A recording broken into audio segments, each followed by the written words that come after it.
Willie, mercy, baby. This is Shaska Willie. You're listening to Broken Kayfabe with Frankie Seabreeze and Ariel Bologna and Cheese Sandwich. They're like Coca-Cola. They're all over, baby, on whatever network that you find it on, baby. This is Navy SEAL Body Guy, and you are listening to Broken Kayfabe with Frankie Seacrest, Ariel Agbalog, and the Brothership. Now that half-wit, Shaska Willie, better not step on this, or I will step on him, Jack. This is Redneck Steve. You're listening to Broken Kayfabe with Ariel Agbalog, Frankie Seacrest. Flap their gums about anything that they want, putting some steak on it. Oh, hell yeah.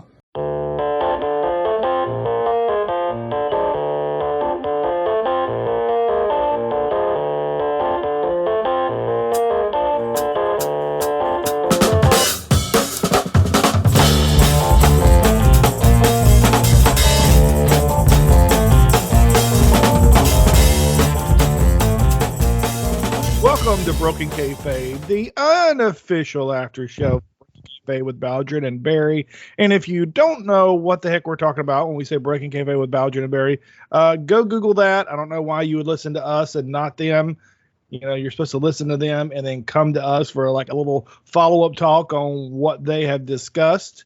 And so go Google them, follow them. Go to the group Breaking Kayfabe with Baldrin and Barry. It's the greatest group on Facebook, and so yeah, go and do that. What's up, Ariel? Hey, Frankie, how are you? Long time no talk. Yep, I know. It's all your fault. I know it is. I've been holding off because the quality of pictures you've been giving me are not that great. you want more cat photos, do you? More cat photos. Yes, I love pictures of pussy. Oh boy. Well, you know, it could have been nothing. It could have been something else. What, wieners? Well, maybe. I don't know. It was okay. Hey, for the people that don't know, it's a little comment thing I had on one of on Frankie's comment. It's in there. Yeah, it's on the Facebook, and it's the Othership. It's the podcast that has put Broken Kayfabe out of business, folks. Yes, it has become what I had hoped that Breaking Kayfabe would be, where any member of the Brothership could come on the podcast. They are way more consistent. They have a recording schedule. I don't think they put offers out there, but I know that the guys are active in the group and will get anyone they want to be on the podcast. So shout out to Jason D'Agostino and Michael Herrick and Big Bill and Diggy, Albert Bettis, whoever else is involved in that whole thing. You guys done a good job, and I feel like my work here in the podcast industry is almost done. Whoa, really? Yeah. Well, that's a shoot. Dang. Why? Well, just because we hardly ever have time to record. Yeah. We hardly ever have anyone that wants to come on and talk about it. And honestly, I mean, I've got things going on. You've got things going on, and I don't have time to recruit and ask people, hey, come on the podcast. And I know there's people that enjoy it. And hey, if they ever want to come on and talk, I'll do another one. But you know, I think I won't permanently put it to bed, but I think that I will, you know, just not keep trying to record every week. And, you know, I'll just wait for someone that says, hey, let's do a podcast about XYZ, and then I'll put it on.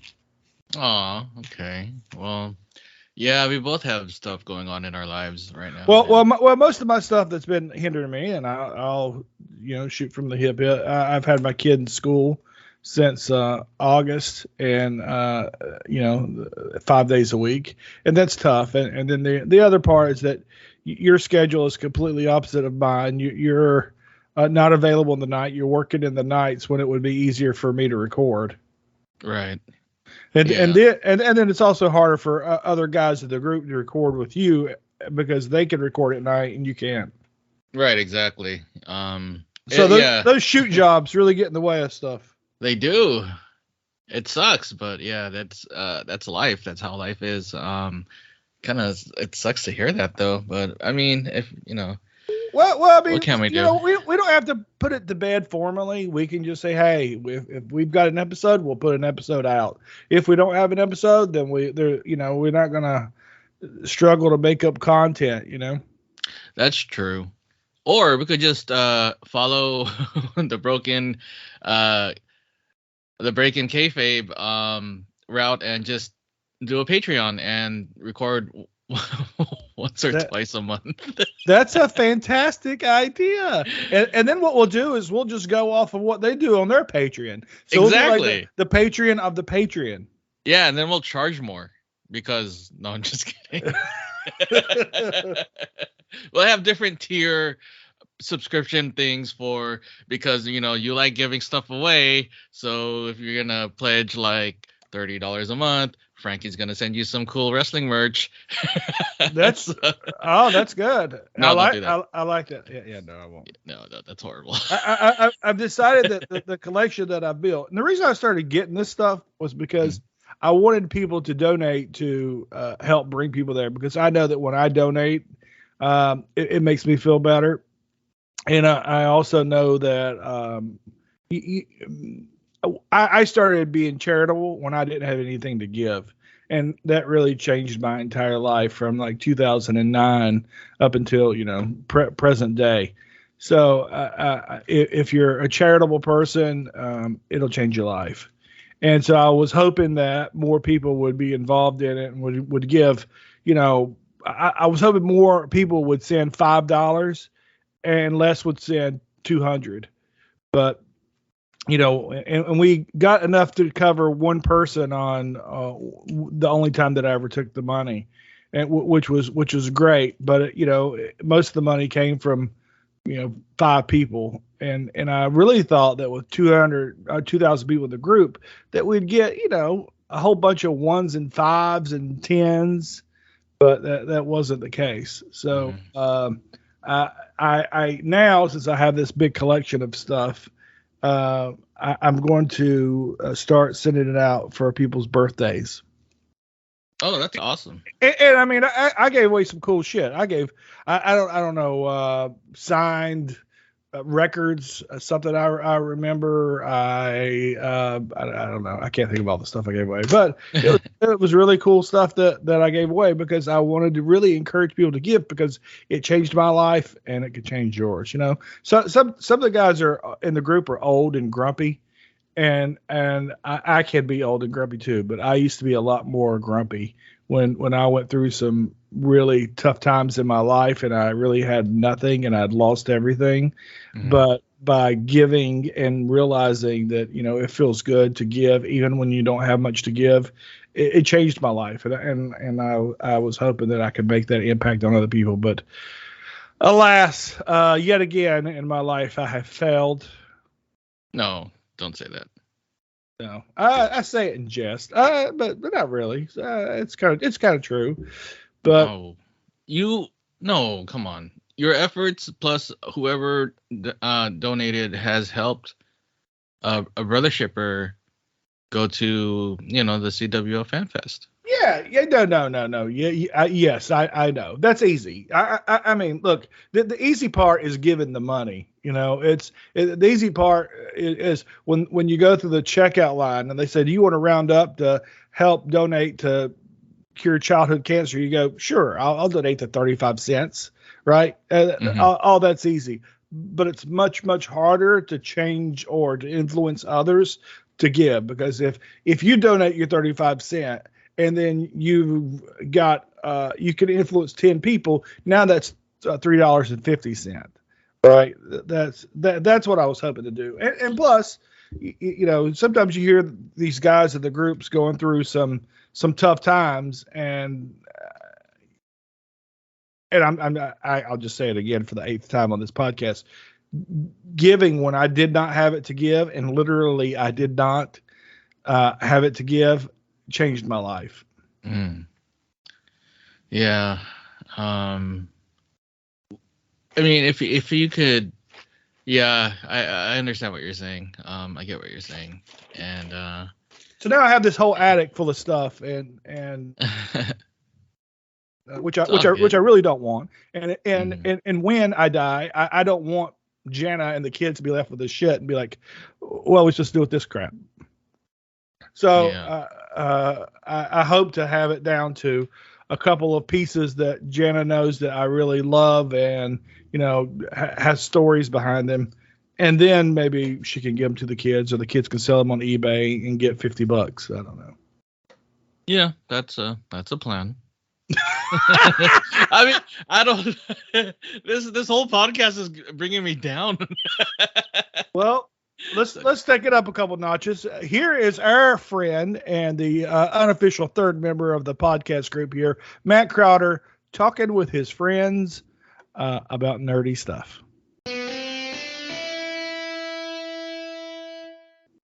Maybe we get Oh, I'm sorry. Are you gonna introduce us, Frankie, or whatever? I don't want to step on you. I'm sorry.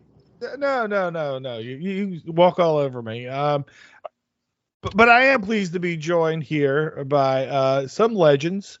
I'll start with the man who's been on dozens and dozens of podcasts, lead singer of a band, grocery store manager. There was another job that you had that I was going to bring up. I can't remember what it was. Did you work in a movie theater? No. Okay. I saw a movie once. Oh, there we go. He did set in the Batmobile, the legendary. I mean, everybody's favorite guy in the group is Chris Aha. Hello. Happy birthday. And then we're also joined by two regulars here and the co-host of Broken Kayfabe, the man who keeps it all going. This is his, I think, second appearance on a actual chat with a bunch of brother shippers. Is that right, Ariel? Yeah, it is. It's my second time. Second time. And that is Ariel Agblog. And the man behind the voices at the beginning, and the one who really drives and pressures people to come and be on the show. A big part of Broken Kayfabe. Shit, I about screwed that one up. It is Matt Crowder. Willie, messy baby, we got Chrissy, and we got the bologna and cheese, and we gonna have it today, baby. So, guys, you may not know this, but Ariel had a couple of days of R&R on the company that he works for. They give it to them once a quarter. They get 2 days off. How about that, Chris? What that? Are you serious? You only get 2 days off? Well, I mean, every quarter they give us 2 free days off, just for mental relaxation or resetting or whatever, stuff like that. But you get like 2 days off a week normally, yes? Yeah. Oh, yeah. Oh, Jesus Christ. Okay. I thought you meant you just got like 2 days off this past month. I'm like, what the fuck? I get 2 days off a day. Well, yeah, you got your DM bent over a freaking table because he can give you all the vacations he wants. He's just like, please, Chrissy, take time off because that's what we need. That's what we need. We need you out of the store because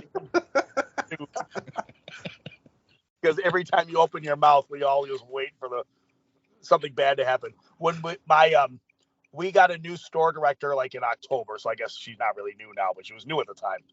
My old store director called me while I was on vacation, and he's like, and right when he called, I knew it was a problem he was on vacation. It doesn't matter. One of us was on vacation when he called. I knew it was a problem because one of us was on vacation. So I answered the phone. I go, "You're getting transferred, aren't you?" He's like, "Yeah." I'm like, "Fuck." I'm like, "Well, who are we getting?" I'm not gonna say her name. And I'm like, "All right, well, whatever." He's like, "Chris, you have to watch how you talk in front of her." I'm like, "No problem." He's like, "Chris, I'm not kidding. You can't act the way you act in front of this girl." I'm like, "No problem." So I talked to her for like 5 minutes, and I was immediately like calling women broads and all sorts of stuff. It's like, no, I'm not. Fuck that. I'm not changing. People need to change for me. You know what I mean? But she's great. She's awesome. I like her. I have not worked for any dickhead store managers at Mariano's. They're all pretty cool. We work at a grocery store, so you have to be like, It already sucks enough. You know what I mean? You don't have to be an asshole too. You know what I mean? The fuck? Yeah, it depends on the person. Some people have power trips. Other people like can be cool, but no. When you get the good ones, you hate it when they leave, but Yeah. you just kind of go with the flow. And in my experience, the assistant managers who are, which is what I am now, but when I first started, when I wasn't an assistant manager, the assistant managers, complete dickheads, just fucking jerk offs, because they were young and they were like, this first time they've told somebody what to do, just complete assholes. It's like, you know what, you fucking guys are gonna find out, and most of them are all fucking gone now because they found out what I do. They were gonna find out that they fucking suck. So fuck them. But that's not important right now. We're talking about This episode will be titled Chrissy calling out the haters. This could be literally 2 hours of him having his festival of grievances with everything that he fucking detests. Enough about that. How about Ronnie Garvin's figure 4 leg lock? I watched. How about that title change in '87? That was awesome. I don't care, dude. I watched the 1990 Royal Rumble, and it was Ronnie Garvin against Greg Valentine in the submission match, and they kept trying to pin each other the whole time, which was great. But Ronnie Garvin, he won with his modified like sharpshooter type thing. Fucking Ronnie Garvin was over like Rover. They fucking popped huge when he won. Well, you know the only reason why they worked together is because Valentine knew Garvin was the only one he could work with to get over and like have a good match. Yeah, they had that was a good little mid-card feud. That was awesome. Yeah, well, the funny thing is that after that, he was literally relegated just to TV until like almost August, which I didn't know. I was like, I thought he was gone right after that. And you would have thought it would go into WrestleMania, but it never did. Just fucking weird. I think, you know what? Because you hear stories about like guys going to WWF and like Vince ruins him and he punishes him and he's this, that, about that. And some of it's true. But with Ronnie Garvin, I think he used Ronnie Garvin pretty well. Because you just have Ronnie Garvin beat Hogan. I mean, what the fuck? Come on. And I love fucking Ronnie Garvin. He's awesome. But, I think he was used properly with the WWF, in my opinion. I saw an interesting match the other day. It was Ronnie Garvin versus Buddy Landel, but Buddy Landel had a different name. Like, I don't know. I can't remember. But it was an ICW. And Ronnie Garvin had the long hair and was wearing like a singlet. Oh, God. That sounds awesome. It was like Ricky Starr or something like that was Buddy Landel's name. What was that, from like 80 or 81 or something? Yeah, it had to be. Fuck, that sounds badass. Yeah, it was on the YouTube. I think it might have been the Wrestling Archivist channel. You sound like an old man. It was on the YouTube. Just wait till your kids are old enough, Chris. They'll tell you like, what the fuck is YouTube? We have like this little implanted chip that we can have like the entire history of territories that you watch in like 5 minutes. Yeah, seriously, like, don't you have those magical glasses that shows you the YouTube on your fucking spectacles? It will stream to any sort of solid surface. Oh, I mean, I was taking a shower and I decided to watch WrestleMania 3 on the wall.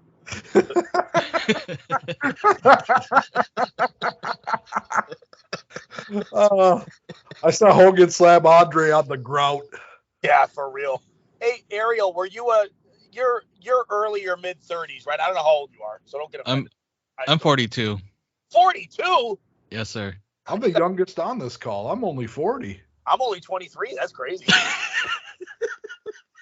So times 2, man. Were you a WWF kid, a WCW kid, AWA? Yeah, I grew up watching WWF and WCW, a little bit of NWA, GWF when it was like ending. Same thing with USWA. Like, I caught all of those dying territories when they were on ESPN. Yeah. And that's how I first knew about other promotions out there. But I mainly grew up because in California, let's see. Yeah, it was mainly WWF. that was here during my lifetime because what was that? Roy Shires? Was it Roy Shire? The one in San Francisco? I can't remember. Yes, Uh, you're right. Yeah, I mean his promotion folded like way before I was born, or Yeah. right before I was born. So, yeah, I just grew up watching like Saturday like Superstars or Super Astros on Telemundo, Oh, that's awesome. and yeah, and that was my first foray into lucha libre was actually WWF. That's So yeah, I was mainly a WWF guy. So like whenever you guys talk about territory wrestling, especially from the Midwest, I have to look back or I have no knowledge of it because I never grew up watching those and it wasn't available in my area at the time. That's awesome. That there, like for me, like I grew up in Arlington Heights, which most people from where I live just say we're from Chicago, but we live like a fucking hour from Chicago. But we got like it was primarily all I remember watching from like the age of from 5 to like 8 or 9 was just AWA. I didn't know there was any other wrestling. I just thought, okay, Nick Bockwinkel and Rick Martel and Otto Vance and Jim Brunzell. They're and Andre the Giant periodically and Hogan. These are the only wrestlers there are in the world. I had no idea there was any other wrestling. And we got cable in like 83 and we happened to turn on USA. I don't know how the sequence of events played out, but we turned on USA and it's like Bob Backlund against one of the Samoans. I'm like, who the fuck is Bob Backlund? Who's Samoan number 3.5? Who are you? And then we found Georgia and we see the Road Warriors and Ted DiBiase and Tommy Rich had lost like a loser league town, so he was wrestling as Mr. R under a mask. And I didn't know any of these guys. And I was like, wow, this is amazing. It's just like, especially if you're like a super fan, like I think all of us are, the more wrestling you had when you're a kid. Because when I was 5 or 6 or 7 or 8 or really 35, I wasn't looking at like fucking work rates. It's like, I just want this guy to win. I don't care if his match sucks. I just want him to win. So when you're a kid, you get all this wrestling. You're like, fuck, this is awesome. Nowadays, we know too much about pro wrestling and like not necessarily all the inner workings, but kind of some of the inner workings that we get so hung up on like match quality that we'd almost rather, I'm not saying us, but the way you hear people talk AEW all the time, which some of it's really warranted, to be honest. But it's like people would almost rather there's just WWE. You ever fall asleep? No, over here. Absolutely. I mean, you guys are lucky. You guys are lucky having, experienced different territories back in the day. Like I said, I grew up watching WWF, so I only knew Ted DiBiase as the $1 Million Man or Coco Beware as the Birdman Coco Beware, and I never knew, until like 605 that they had a much better history before they went to the WWF. They were like more, they were wrestlers instead of gimmicks. Yeah. And I envy you guys for watching that, when you were younger. Because it's like you knew them before they were before they went to the WWF and became a marketing machine to sell toys or something like that. But yeah, I don't know, man. It's just like every time you guys talk about that stuff, or there's clips on YouTube that gets posted on the Facebook groups of old school wrestling of those wrestlers beforehand, before WWF. It's like, fuck, that was really cool. And you guys are so lucky to have that. I remember, like I was 13 when DiBiase came to the WWF. Now, by the age of 13. I understood that wrestling was predetermined, right? I didn't use that word at the time. I probably just called it phony or whatever. But I knew that wrestling had predetermined outcomes, right? But in my heart of hearts, I wanted so badly for Ted DiBiase to legitimately be a millionaire. Because I'm like, okay, well, his dad died in the ring, so maybe he got a big settlement. And now he's fucking fuck. even then, I just wanted it to be real so badly. And I'm like, well, it kind of made some sense. I'm like, well, maybe it took a while for him to get all his money, and now his fucking dead ass dad left him a bunch of money. Now he's rich. It's great because DiBiase and the UWF and Mid-South was fucking awesome. So when he came to WWF, I'm like, hell yeah! Now these guys gonna show these fake WWF wrestlers what it's all about, dude. That was great stuff. we have a new participant. And as I referenced his penis at the end of our last episode that we taped, two of the people were not on that call. I don't think Frankie was either, because I think I'd have probably pop Frankie.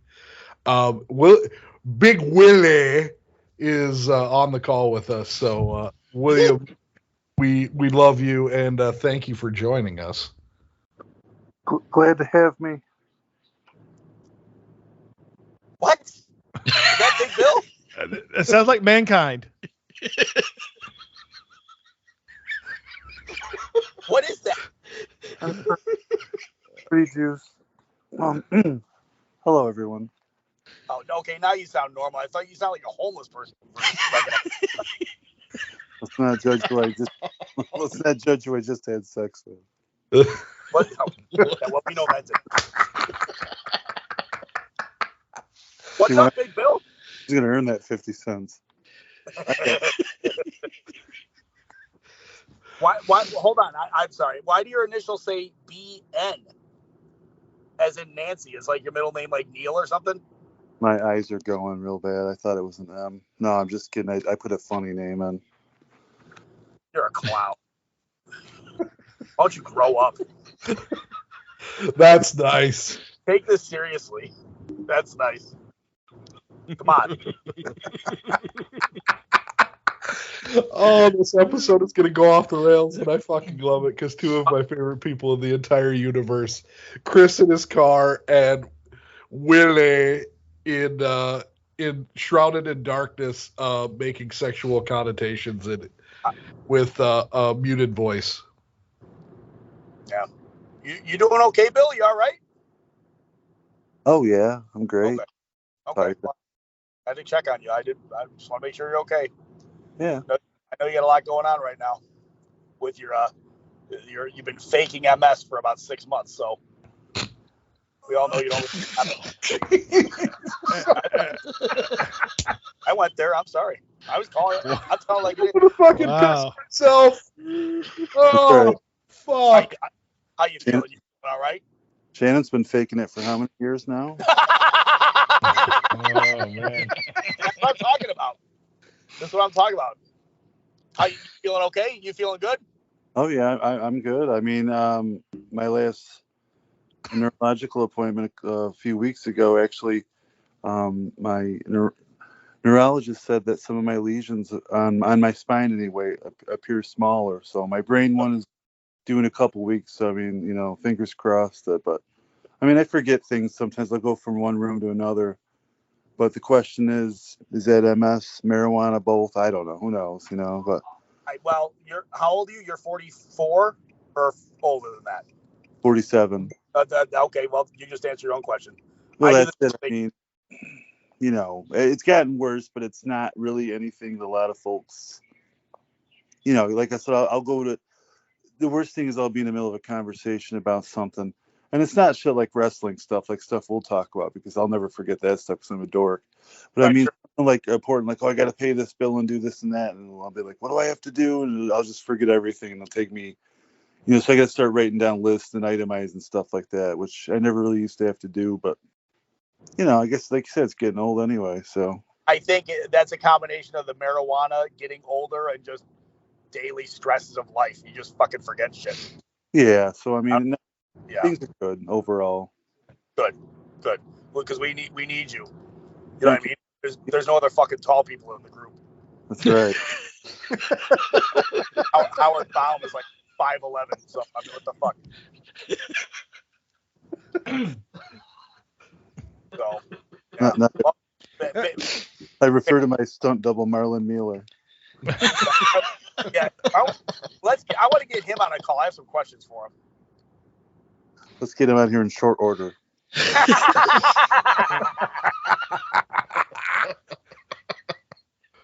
He's on like on the BTT Patreon feed. He's on like some NWA show. Yeah, he's had a couple show or two. Yeah. He's like, "Hi man, I went to the NWA taping, and guess what? Tyra said I'm cute." Well, I got to give him something. He is a snazzy dresser. He is he is. And then Sean Sparks is on there, and he's like, he's a fucking redneck. I thought he was black, so I messaged him one day. I'm like, motherfucker, I thought you were black. Dude. What a fucking letdown. And then Michael Angel, he's in. I don't think he's in Breaking Kayfabe. He's a very nice black guy. He posted a picture of him and his wife. I see his wife. I'm Jesus Christ, she's cute. So I messaged him. I go, listen, I promise I'm not being an asshole. I go, but your wife's really pretty. I'm like, I'm really sorry. I shouldn't have done that. He's like, no, you can do it. You're fine. I'm like, okay, thank you. Send more pictures, please. Let me watch. And I'm like, what kind of asshole messages people? Oh, your wife's hot. And I'm like, that would be me. Whatever. Oh, fuck. I had to mute myself because I thought I was going to choke on my fucking laughter. Worst thing you've ever choked on. Well, I'm going for the gargle. Gargle. Yeah. So I'm almost home. I'm gonna go when I get inside. I'll throw my headphones on. I'll go downstairs. And I'll keep talking to you because I know once I leave, that the show's gonna fall apart. Well, Yeah. We're done. When you're gone, show's over with, pal. Where's Dr. Phillip? He was on the fence. Yeah. I think he wasn't gonna make it. So I think he's tried. He's a little too highfalutin for our taste. You know what I mean? He's a great, nice guy too. He's a good guy. No. He's next level nerd. You have to be talking about some 80s like Teenage Mutant Ninja Turtles or Ewoks or Star Wars and all that stuff. And then Ewoks, he would probably go into a murderous rage and probably punch everyone in the dick. That's fine. That needs to be done. Hey, listen, I'm going to tell you, and Big Bill can back this up. So I know a lot has been said about Dory Funk Jr.'s wife Marty. I'm going to tell you, she's pretty fucking hot. I'm not lying. An older brother? Not bad. What is going on? And Big Bill said the same thing. I'm like, oh, thank God it's not just me. No, Chris and I were kind of, we were doing our little bits, flirting with her. She's really sweet, not a bad looking older lady at all. She's got, Yeah, she was fine.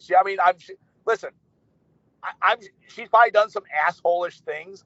Yeah. But her husband is 100, and he's, and as a pro wrestler, because he's really not that old. He's only like 80 or 81. He's really not that old, but I'm sure as a wrestler, like in 80 years in wrestlers' age, is probably like 105. Yeah, it's like 140.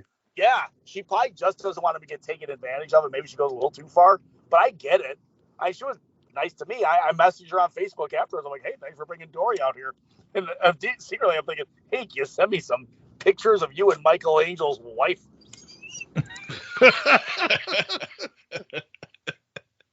Because I love black women and old women. But not old black women.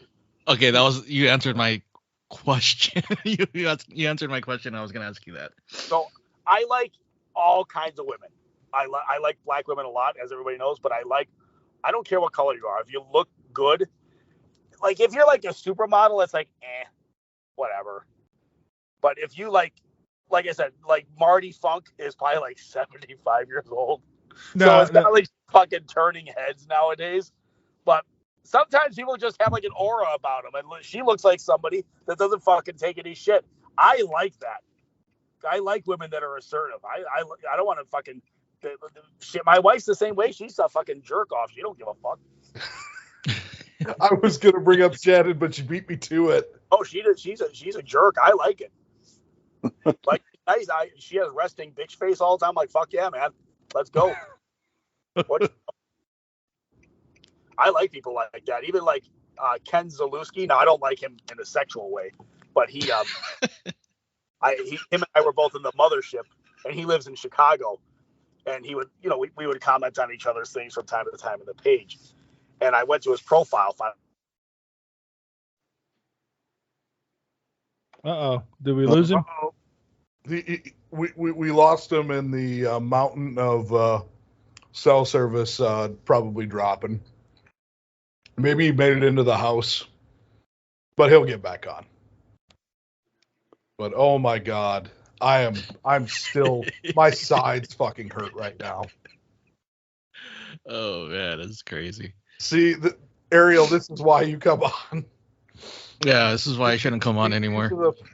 This is like our super show when we have people like Chris and Willie and yourself and Frankie. It's fucking amazing. I'm trying to find Marty Funk's age. I think she's in her 60s. I think there's like 20 years apart from them. He married her in 1989.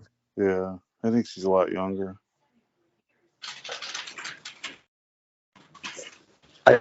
I better got kicked out. What'd you guys do to me? I better. I'm gonna take a call downstairs. Gonna be out for a little. Okay. What? Everything all right? He is listening. Okay. All right. I'll be up in a little bit. You guys still there? Yeah. You dropped for a little bit. Yeah, I got kicked out. I know why. It was one of you guys. Yeah, we control the internet, so we pushed you out, and we had to find you to get away to get back in. Your chin stuff, we bumped the button. Jesus. You know where my earbuds are? Thank you for all that info. Really. I almost said he was going to ask what was his butt plug. Oh wow! What is wrong with you? It's lots of stuff. The fact that I know people like yourself, I mean, I'm already fucked in the head, so why not? You guys have some real problems.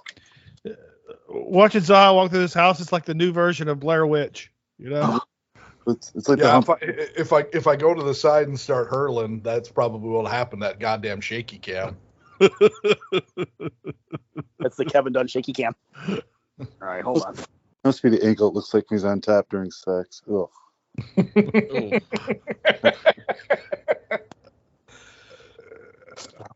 There we go. Look at that handsome man. That's and a lot fucking earbuds. Oh, I'm not connected. Hold on a second. Oh, you're connected. All right. There we go. And then I see a very black screen and Zaha trying to be technologically advanced. Now we can't hear him. No, you can't hear him. That's funny. Keep it there, buddy. Now we can hear you. It just took a little bit. Sounds can you hear me now? Yeah, we can hear you now. Okay. You're like, unfortunately, yes. All right, what were you guys talking about? Sorry. I know I was talking over everybody before. I thought we were talking about Marty Funk and how you wanted to, plant her 6 feet under a lettuce patch. She was cute. Talking about how her vagina tastes like fruit roll-ups, allegedly. That's so weird. I don't remember that part of the conversation. That was I'm not like a huge if you look at the bucket list of wrestlers I want to meet, like Dory Funk Jr. wasn't on there, but it's still cool to meet him. It's like, well, this guy was an NWA champion when it was like a pretty prestigious belt. I mean, it was pretty cool, Definitely. And he was a nice guy. I mean, it was kind of like, honestly, it was like meeting my dad. He's just some like old guy, like, I just figure four. And I know I'm a big guy when a guy's been in the business for 1,000 years. When I go to see him, he's like, "You're a big guy, aren't you?" When he says that, he's been around. That's pretty cool. Yeah, it was like, okay. Did you should have challenged him right there. You're like, yeah. I want to shot at the title. Should have chokeslammed him. Wouldn't take him much. I could have chokeslammed him. He's so fucking frail. And then we're at the damn after party, and he's like, he can barely move. I mean, he's an older guy, and he's a pro wrestler, and like a high level pro wrestler. It's not like me fucking wrestling. This guy was a high level professional wrestler for a long time. He's 80 something years old. And Bill Apter's like, "Oh, hey, get up, turn around. I'll have you sit in this chair here, turn around." And I'm like, "Bill, the fucking guy's gonna fucking turn to dust. Let the fucking guy just sit still." Oh, turn around, take a look at this video, Dory. Dory's like, where am I? Where's my Ovaltine? And get me the fuck out of here. Please. Renegade, come here and give Marty a. So like in the mid '90s, Terry was on ECW, and there was this vignette they shot of Terry over by his dad's grave, and I was reading the inscription on it, and I couldn't finish the inscription. I couldn't read it all, right? And so I start looking. This is probably 97, 98, 99, and I start looking, Googling. Well, actually, then it was probably Ask Jeeves or something. Yeah. And I'm trying to find, what the the tombstone says, and then I find Dory Funk's email address. So I sent him an email. Wow. And you're a stalker. I felt so stupid. Yeah. I had to do some work to stalk it that much in the '90s, and it's a lot easier now. But I felt so stupid. I'm like, dude, I'm gonna ask this guy, and I'm awkward anyway. So it's like, huh? I said I'm gonna ask this guy if your nudes are okay. And so I said, hey, I saw this Terry on ECW, and I couldn't read what your father's tombstone says. Could you tell us? Can you tell me? And so he's like, I don't remember exactly, but I'll go find it for you, and I'll message you back. And wow. damn enough, he sure did. Oh, that's awesome. Yeah. And I didn't know what else to say. It's just something, it's that famous thing that they put on a lot of those things. Says, do not come to my grave and cry. I'm not here. I did not die. It's a big long poem. Oh, that's cool. Then watch out for my spinning toe hold. You're gonna get it if you get old.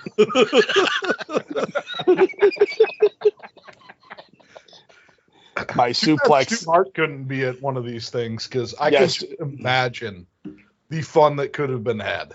Who's that? With Stu Hart? Yeah. Maybe 50 years ago. Stu down to Florida, I'd be like, I'm not Albert Bettis, but just see him trying to stretch some fucking poor Mark. Yeah, that would be me. I'm like, hey, Stu, how's it going? He'd be like, give me your arm. I'm like, oh, good. Because I'm so gullible. I'm like, why? What are you going to do? Next thing I know, I'm like fucking bent in half. Like, oh, it's cool. Does this come with an autograph? You got a bag boy grip. Right? Yeah. You want to come to the dungeon, eh? I'm like, yeah, sure. Do you have an Atari? Sure, absolutely. I got 3 of them. I'm gonna shove all 3 of them up your ass. Yeah. I thought he'd shove one of the joysticks up each one of your butt cheeks. Maybe. So if I play of your left exactly cheek, your right cheek. I can see him doing it. That would be cool. Like to meet. Have you guys ever met Bret the Hitman Hart? I have, yes. Did you meet him? Was he cool or was he a douchebag? Oh, absolutely the nicest person you could ever meet. Get the fuck out. Was he really? Yeah, no. Mall of America 2006. This is like winter. Mall of America. His book had just came out. Yeah, okay. And he signed my shirt, even though I didn't ask to. Signed my book, was really, really nice. Only time I ever almost fainted. Like literally, I got upstairs, got super lightheaded. I thought I was gonna fucking face plant. It was so cool. I marked out at the end where I shouldn't have. I got really. It was a nice little conversation, but I kind of ruined it at the end. But Bret was out of his way to be a nice person, like really, really nice. So, this story will go somewhere, I promise. So I met him one time at some like independent show here in 2006. Also, waited in line for like 2.5 hours. So I have him sign like an action figure in a magazine or something. And I'm like, it really is an honor to meet you, sir. Thank you. And I shook his hand and he said, thank you. And I'm like, yes. But that's not the full story. So I think I can mention this person. Ben James fucking hates Bret Hart. He's met him multiple times and he says he's been a douchebag every single time. And I'm like, maybe after the second time, you might want to fucking meet somebody else. If you're a douchebag twice, it's really not worth going back again. He's a dickhead every time I met him. He's like Shawn Michaels. He was super nice. I'm like, oh, maybe you're an asshole. I don't know what to tell you. I don't know. He looked like a skinny Goldberg. Exactly. He thought he's like, Brett's like, hey, I see you got a goatee there. You look like Goldberg. He ended my career. Get out of my face, you mark. But did you guys see the post of someone posted about Bret Hart's bar restaurant? I saw something about it. Yeah. Yeah. Well, some of the comments, you know how people are on the internet. They'll say whatever, right? But there was people like shitting on it, like, oh yeah, look at it, he's got all of his own stuff up there. And I'm like, I didn't say anything, but of course, I mean, who else stuff is he? You think he's gonna put a bunch of Flair up there, or Hogan, or right? It's Bret Hart's bar. I mean, do you go to Hulk Hogan's bar here and say, hey, come on, Hogan, put up some Jimmy Anvil Neidhart or whatever? Do you have any Rip Rogers pictures, Mr. Hogan? This is my Danny Spivey section. Have you seen Bret Hart's wife? His new wife, not Julie. Is she African American? She is. Oh my God, he is the greatest professional wrestler of all time. Him and Cody Rhodes are the greatest wrestlers to ever live. Didn't Cody end racism because of his angle in AEW though? It's funny you say that because I remember the KKK disbanded the very next morning.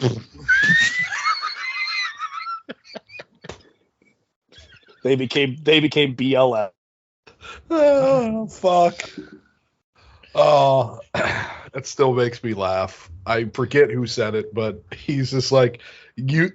I think it was I was listening Between the Sheets, and Robert O'Connor said, "Yeah, Cody and Brandy fucking ended racism," and I just fucking died. I like Cody in AEW, even when he did like cheesy stuff like that. I still liked him, but sometimes maybe he should choose his words a little bit better. He was on. I actually watched wrestling tonight because I finally got cable again. Well, I got Hulu Live, but same difference. But close enough, yeah. He was on with Roman Reigns. He came on first time in 7 years, apparently. Yeah. What do you guys think's the difference, right? Of him being in AEW and everybody shitting on him, and then he goes to WWE and he's all popular. I think the way they portray him.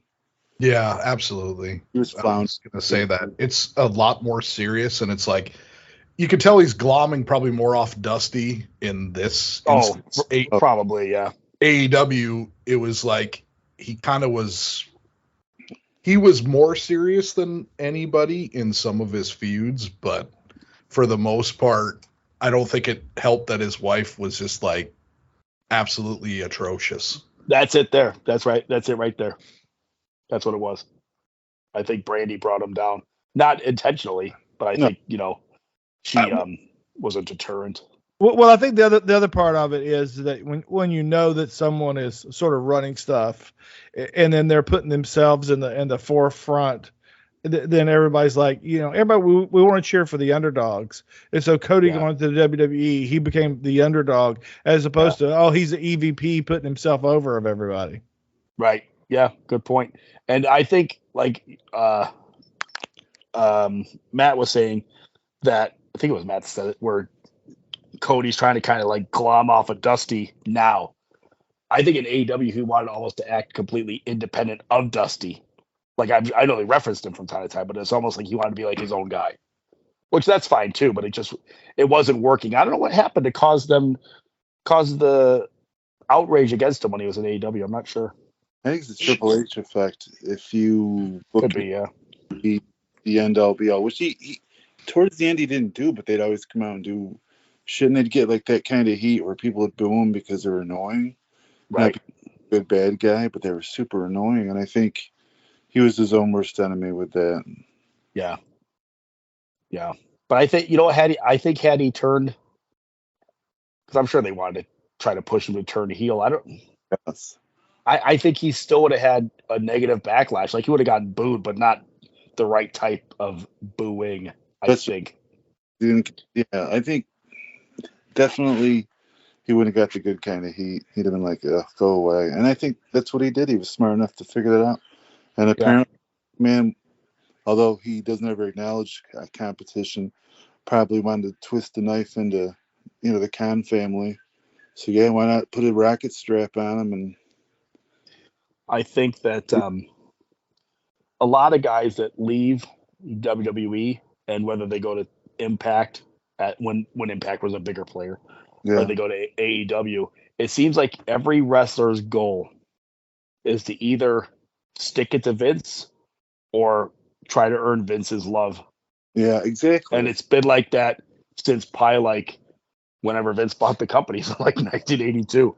It's like nobody is ever like, hey, you know what? I'm a pro wrestler now, and my goal is I want to work in AEW or TNA or Ring of Honor. Like this was my end game. Everybody's fucking end game is WWE. I don't give a shit who anybody says that it's not. They're fucking full of shit. Well, I mean, we all grew up with it, I guess. And it's okay. There's nothing wrong with it. I'm just saying. But when they try to act like, I don't want to go there, it's like, okay. I'm sure if Vince called you, like, no, I don't want to go here.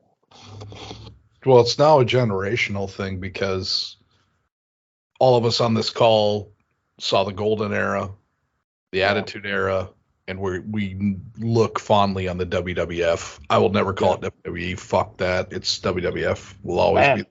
Matt's pretty fired up here. Because it's fucking bullshit. It's the WWF.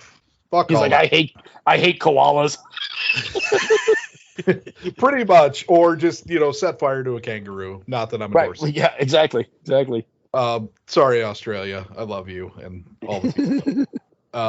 But for the most part, it's just like we've seen so much. We're all jaded fans at this point. Like it's very hard for us to kind of look at wrestling now as something really new. It's just now it's gone to a completely different level, but also a very much smaller and kind of niche market, more so than I think it ever has in the past.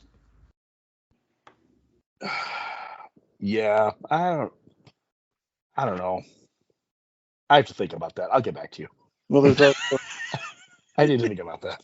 There's a lot more programming now. Like when we were kids, you had 20 channels, maybe 13 channel, whatever. But now there's like millions of different options. So the fact that wrestling's only going to get a good rating for wrestling now would be over 1.0.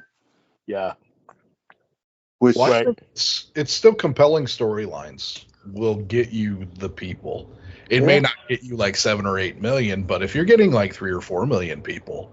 Oh yeah, that'd be you get like I mean, imagine if both companies did outside of the Bloodline feud right now, what feuds are you fucking jonesing for outside of like your main two feuds? No. Like whoever MJF is freaking feuding with, or whatever bullshit's gonna happen in AEW or the Bloodline. You don't care. It's all ancillary parts. You're just kind of like meh. So I mean, it's like if you would have a compelling, not like WCW where the undercard was fucking magnificent, the main event was like hit or miss. That worked for me, brother. Or Fast Count Sting, and that won't work for me, brother. And brother, and yeah, I'm done. Brother. But I was laughing to myself thinking about, because someone in the group brought up the Yapapai Indian strap match, and it had been so long. I laughed like a little schoolgirl for about 30 minutes at work. I'm just saying the Yapapai Indian strap match, Jack, and just I said that to myself probably 30 times, and it was fucking hilarious. And it was like there's so many phases of Hogan that are fucking awful, and that was one of them. That the like early 2000 version of Hogan is unbearable. The 95 version of Hogan is unbearable. The TNA version of Hulk Hogan, unbearable. Like the only were you a fan of the Hogan going to the dark side before he went NWO? No, that was fucking stupid. We went to a Nitro in October of '95, and that was the first time Hogan came out like in all black. It was pre NWO, like you said, and the fucking Chicago crowd booed the living shit out of him. It had nothing to do with him wearing black. They were just done with fucking Hulk Hogan. Well, Hogan was stale as shit at that time. I mean, Yeah. I mean, Yeah, even and- if you look back to like '93, towards the end of his WWF run, they're like, "What the fuck?" You'd Yeah. hear booze. I'm gonna throw this question out. Was Hogan the right third man to be a member of the NWO? I'm Yes. gonna start with Ariel. Oh, sorry. Yeah, Barely go for it. absolutely. Yeah, absolutely. I mean, it brought that to me. It brought that like, oh shoot, this is a big deal type of thing. You know, the NWO is going to be a big deal going forward. That's what I thought initially. So, yeah, I thought it was the right decision. I'll have a counterpoint to Chris, considering how big of a Sting fan he is. What if Sting would have been the third man? What would you have thought? Oh, damn, good question. Yeah. Ooh. I don't think they would have had the staying power with Sting, and I love Sting too, but it would have been pretty cool. But it also, I don't think it would have made a lot of sense. Like, it's like, why'd you turn? Well, there's really no motive for Sting to have turned heel at that time. He wasn't mad at anybody. If there had been something building up prior to that, where like Sting was getting screwed out of title shots or stuff like that, then it would make some sense. But it didn't make any sense with Hogan. Weren't he and Luger having problems? At that point, that was No. at Yeah, that was that after. point, no.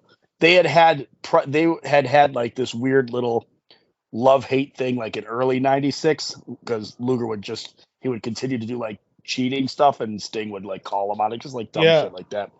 But that had been like kind of settled for a while. I think I got you. they were friends at the time. They were more friendly, I guess. But Hogan, with him being like basically the representative of the WWF, Hogan was the only real choice at that point, Hmm. in my opinion. Yeah, I agree. Ariel, by the way, your microphone sounds phenomenal. Oh, It because does. I'm right next to it. Oh, that's it. Okay, cool. Yeah. Sorry. Wait, that's a No, good it's thing. great. Never mind. It's You awesome. sound fucking amazing today, Ariel. by Oh, the thank way. you. Thank you. So, yeah, Matt, what do you think? Was Hogan the perfect choice, Oh the yeah, third no, person? I mean it revitalized his career. Mhm. It probably kept it going. Imagine if he'd have been yellow and red till like 2000. Oh my God. Yeah. I don't even think he would have made it. Or they No, I would think it have was sent him home. like 5 years earlier, because they're Good point. he was going in the toilet, giving him that fucking ungodly big merch deal, which any one of us would be on a fucking Cayman Island right now Yeah. with all the merch he was moving and what he was getting off of it. Yeah, And it's unbelievable. like, He had What a to, great change, because if he didn't, I mean, that's another thing. If he doesn't do that, do we get a Stone Cold Steve Austin? Do we get the screw job? Do we get, the change of the WWF from like Right. friendly to kind of the the kind of middling period, and then the Attitude Era? Right. I mean, there's lots of things. Same thing with the curtain call. The curtain call doesn't happen. Triple H wins the King of the Ring that year.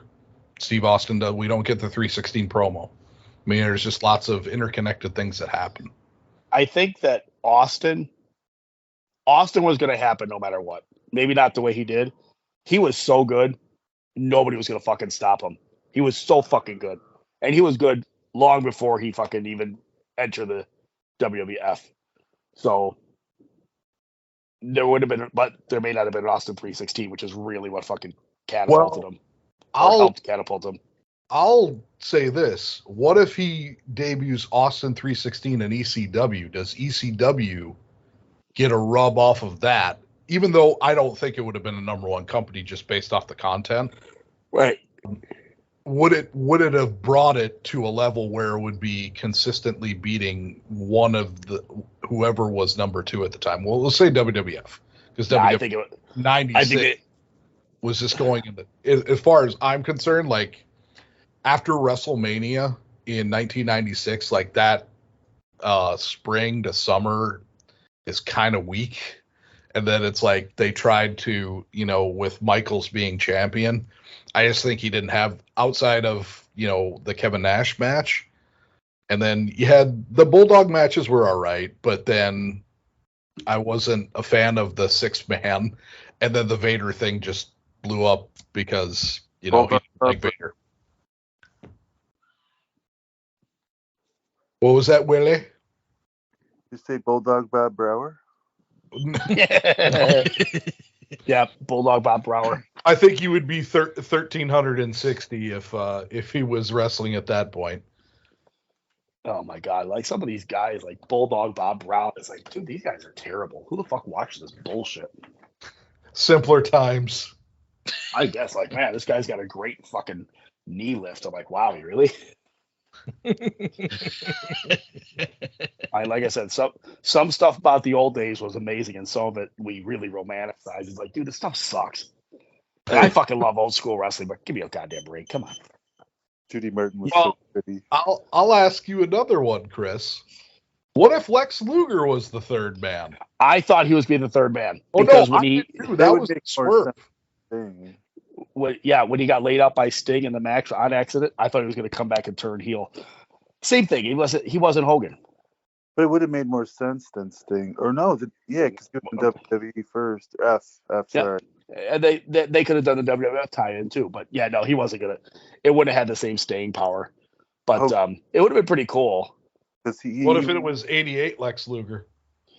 Oh, fuck, it would be the greatest thing to ever happen to professional wrestling. That wouldn't have made it either. The WWF would have went out of business. They didn't have any time in the WWF yet. The whole point that it made, and thanks for letting me answer, by the way, Matt. Fuck yourself. Just kidding. For sure. Sorry, dude. The whole thing is that we came from up north, so we're kind of like, sabotaging down here, and Lex wouldn't have made sense at that point. And he would have made sense in '96, but he wouldn't have made any sense in '88. And that's not important. Thing definitely wouldn't have made any sense. Yeah, it doesn't make sense. It doesn't matter in wrestling, but for this to truly work, it had to make sense in the sense that they all came from the other place. And it was really brilliant to have Hulk Hogan go, who better knows how that place works than me, brother? And I come down and, You know what?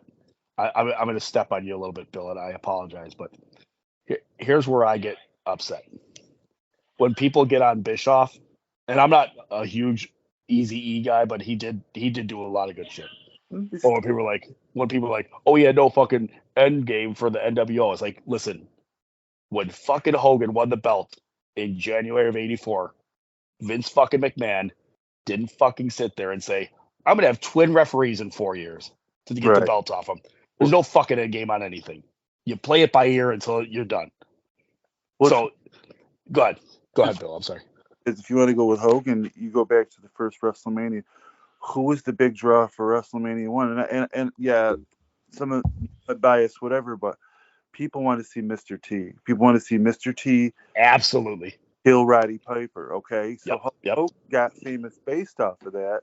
They wanted to put, they wanted to push him the most, of course, but this was like a vehicle to get Hogan big. But to be honest, he was not the big draw of WrestleMania 1. I don't care what anybody said. Go back. I agree. I think everybody in this chat, except for Ariel, is old enough to remember that if you go back and remember that stuff, it was all Mr. T and Roddy Piper driving, going to visit him on the A-Team set and this and that, blah, blah, blah. Yeah. And the Hulk was, and all this stuff, the wrestling stuff, Hulk was kind of like an ancillary character who tagged along for the ride. And don't get me wrong, the stuff like when he choked out Richard Belzer, rest in peace, Richard Belzer. I was going to say, I'm like, remember the time when Hogan killed Richard Belzer? Oh my God, that was terrible. That was big and stuff, but really the big of the show. But anyway, so Hogan was real big after that. Yeah, he was big. He won the title, but that was New York big. After the whole WrestleMania thing, he was the big guy they pushed. Hulk Hogan's rocking all the other stuff. Boom, boom, boom, boom, boom. And then, so that kind of put him on that level, was pushing that. And what the hell are we talking about? Because you see what happens with the MS, the brain fog. You're fine. It has nothing to do with MS. You're just being lazy. So it's because we were talking about the third guy for the NWO. So I got to give my secrets. Anyway, what were you saying? We were talking about the third man for the NWO. And we kind of went around with Hulk Hogan. You tied it in the 90s, and I forgot why. Riveting audio, Frankie. But I mean, too, with Hogan, he really didn't have a program till Piper. Right. He all of it was just random people out after the Sheik. Oh, yeah. The fact He that had he didn't have a fan, right? nobody. Didn't really have a grand panelist ever push this guy, and you're absolutely right. No, he had it was like he'd be like he'd do a thing with Morocco, with Valentine, with Stud, with Orndorff before the big Orndorff feud in '86. And Yeah. he came in and stepped in and was like, hey, your guys' kind of programming is pretty hip, quote unquote. You're getting into the pulp culture thing and being associated with MTV, but back when they were kind of in their prime, in the sense that they were actually music videos, and it was really relevant because they were big and new, and music videos were it came out in '81, but nobody who really had it until '85 was all over everybody. Everybody's cable, and having that sync together, and it was just. So I don't think Vince McMahon planned it, but I think he was very opportunistic, just like Dick. He learned how to make everything so slick. People give Kevin Dunn a lot of credit, but Dick Ebersol really is the guy. Oh yeah, he told him, for sure. Who kind of showed Vince McMahon how to make things real slick. I mean, if you look at the production from WrestleMania 1 to 2, and WrestleMania 2 is a shit show, we all know that's hilarious, but yeah, if you look at the production, WrestleMania 2 looks a million times more beautiful than WrestleMania 1. Then 3, is like kind of what they go with now as far as the way the way it's filmed and stuff like that, and making it such a big production. Were 1 and 2 both in Madison Square Garden? Well, No, yeah, one was the Garden, and one then was Garden, two was Nassau Coliseum. They had 3 different venues. Right. Remember they did 3 locations. It was Chicago, LA, and New York. Hold on. What's up? Rosemont. What's wrong? And was it the LA Sports Arena? yes, that's right. They did the 3 major media markets because Yes, I believe Starrcade did the 2 venues. Yeah, the previous, because they just had to one up them. He had a big Jimmy. Right. Well, let me ask this. And can you guys hear me? You can hear me, right? Yes. Yeah. This is important. I'm going to ask Ariel this. Ariel, Okay. you followed WCW, right? So Yes. you were okay. So, in your opinion, how do you end the NWO as a group, as an angle, and everything? Do you end it? Do you end it at Starrcade '97, before or after or whatever? There's no wrong answer here. The only wrong answer is what WCW did. They never fucking ended it. Right. Well, Oh yeah. Sorry, let me forget that tangent about Bischoff. How worthless he really is. Man, you're fired up today. Well, if he was good, why did they ruin TNA? I mean, these brutal. But we'll get to that another time, Bill. Just calm down. No, I'm all fired up now. I'm all Tommy Rich. I know you have an autographed picture of Dixie Carter. I've touched myself to worse. oh my god. She is cute, but that's She not is, important. actually. Okay, yeah, she is. All right, what you got, Ariel? Oh, well, okay. Man, I don't know my dates pretty well like you guys, but I really hated when they split the NWO into like Wolfpack and like they split them up in. I mean, when they did that, they should have just ended it right there. I don't like having all these little pockets of NWO groups. Mountain Dew Spark, Mountain Dew Voltage. And I don't know when they should have ended it, but I'm thinking once they split up between red and black, then that was probably the time. I mean, I didn't like Wolfpack, NWO. I didn't get it. By then the group itself grew too large. Yeah. And it just once it got to that point, it should have ended. I don't know how it should have ended, but it pretty much ran its course as one big unit. Yeah. I don't know. Yeah, so It's just I can't really give a good answer for that. Speaking of big units, Bill, what are your thoughts? Come on, man. This is why I love every single one of you fuckers, as this is why I do. I got booted. Did you guys kick me out? What the fuck? No. I'm back again. I thought you farted and just your signal went out. I think your chin's check button. They're so look at it. Impressive. Anyone who can see the camera, it's something. Like, did you deliberately angle your camera like that? Yeah. Well, the funny thing was, when I logged back in just now, solo to you in the Wookiee. Yeah, why? So right when I log back in, There you my go. screen pops up and I'm like this. And I'm like, really? What the fuck? Yeah. God, you're scary. I'm handsome. I agree. You're terrifying. You're so You're welcome. You think I'm cute? God damn it. kinda. See if I get a kayfabe, brother. I know you've been Okay. flirting with me all day. My thoughts on the NWO thing. I think like Ariel really had it right. Once it got stupid and watered down, the whole point was, which is funny about the whole thing is Bischoff stole the idea from Japan, and Mhm. the whole day is this invading place coming to take over, and it made sense that all three of those guys came from that, that territory. Mhm. And okay, do it up, but then once they couldn't cope with it because they had too many people, like Matt said, that's not going to work for me, brother. All those contract clauses and stuff, and it's like, that's Yep. what. And I'm not a big Vince McMahon fan, but the guy, he was the end all be all, and what he said usually won. Obviously, it's the rule, but even then, you did a screw job, like we did to Wendy Richter and Bret Hart, So Right. Eric Bischoff says that he's more of a he worries about stupid shit like TV ratings and stuff that doesn't matter with wrestling, really, especially nowadays. It's like he never, TNA to me kind of showed the Emperor had no clothes with him running a promotion. Well, exactly. That's the thing is like like I said, he did introduce a lot of good stuff, but I almost feel like I'll that give just him kind of it happened by accident, the cruiserweight and it just stuff. happened to work. That was his Right. best invention, is the cruiserweight gimmick stuff. You give more credit to Kevin Sullivan for that than That's Eric true Bischoff. too. Successful, so I can't say that. That's But I mean, realistically, NWO thing- go ahead, sorry. oh, sorry about that. I think No, you're fine. You're fine.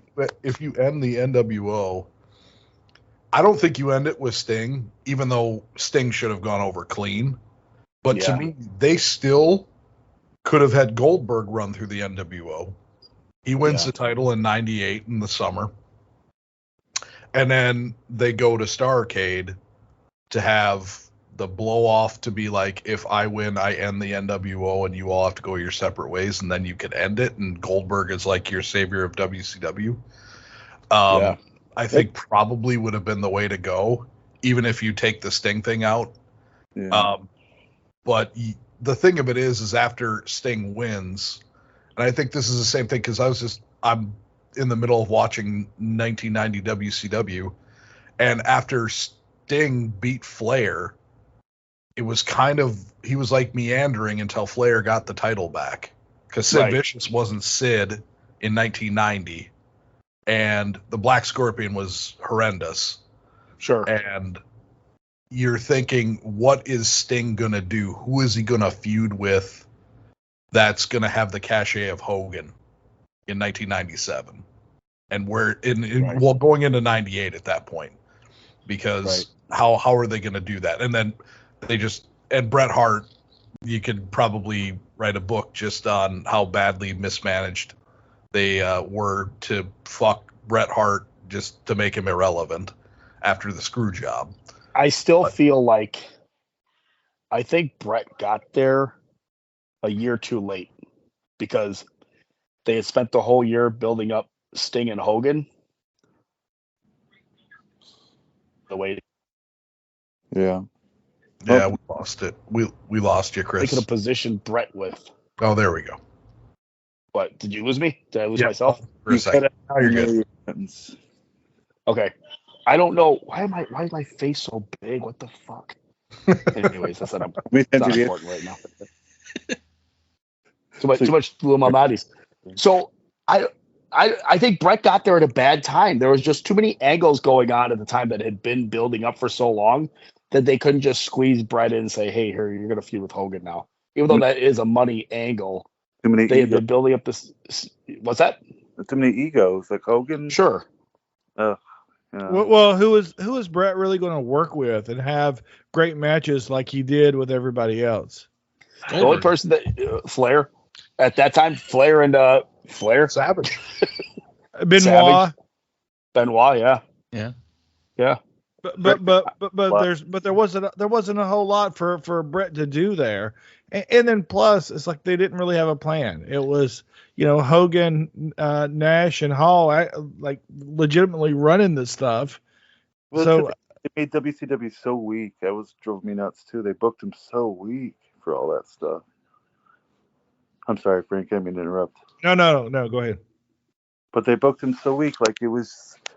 Like, okay, have this invading force, but make the defensive force at least look strong enough to put up a fight.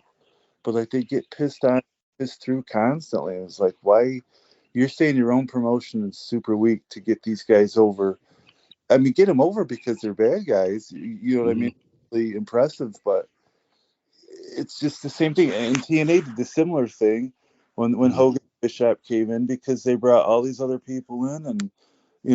And it's like they're so much better than who we have and shit, unless it's certain people like Abyss or whatever. And it's like that's not really a good way to get your promotion over. Have both. Have these guys come over. They're super bad guys, but have WCW at least put up a decent fight. So with Bischoff, that's where I'm going to kind of get on his case. He wasn't most people that were fans of WCW. Were fans of Jim Crockett Promotions. Yeah. And Bischoff admittedly does not know jack shit about Jim Crockett Promotions. Eric Bischoff knows AWA and he knows Vern Gagne, Hulk Hogan, and other WWF stars. So he didn't have any like real allegiance to this sounds corny, but it is true. He didn't have any allegiance to like the legacy of WCW because in his mind, he's like, hey, when I took over this company, you guys were drawing 8 people at a fucking abandoned Blockbuster parking lot. So why the fuck should I treat it with any reverence? You guys weren't drawing shit. And now I got guys that actually were big stars. Right, wrong, or indifferent, that's what he was thinking. Yeah. And I think a lot of times, like when they would bury Flair, which this is what I'm going to go off on a tangent here. It's absolutely hilarious. And what an embarrassment.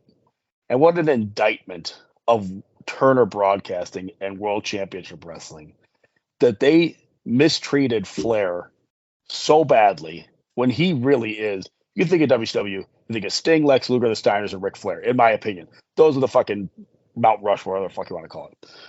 They buried him so bad and just treated him with such bullshit disrespect that when he went to WWE, FE, and they did the big retirement ceremony for Flair in 2008 when they just did the whole thing with the Hall of Fame and everything.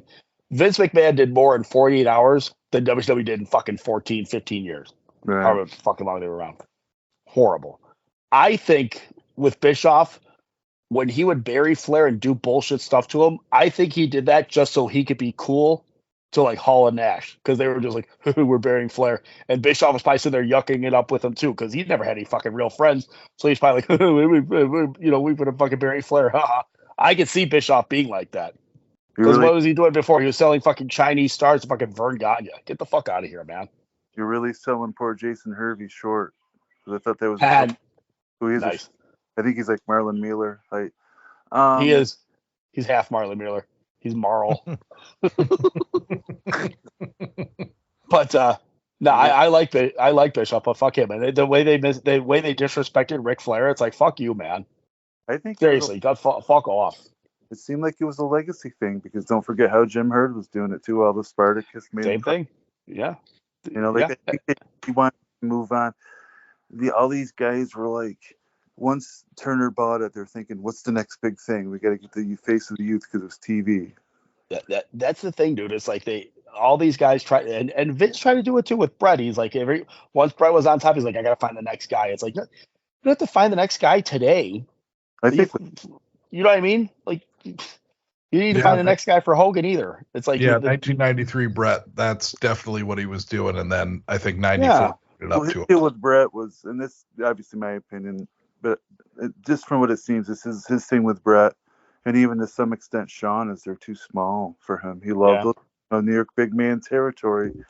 Loved his guys.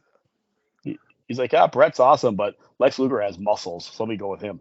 And listen, I fucking love Luger, but Brett was fine.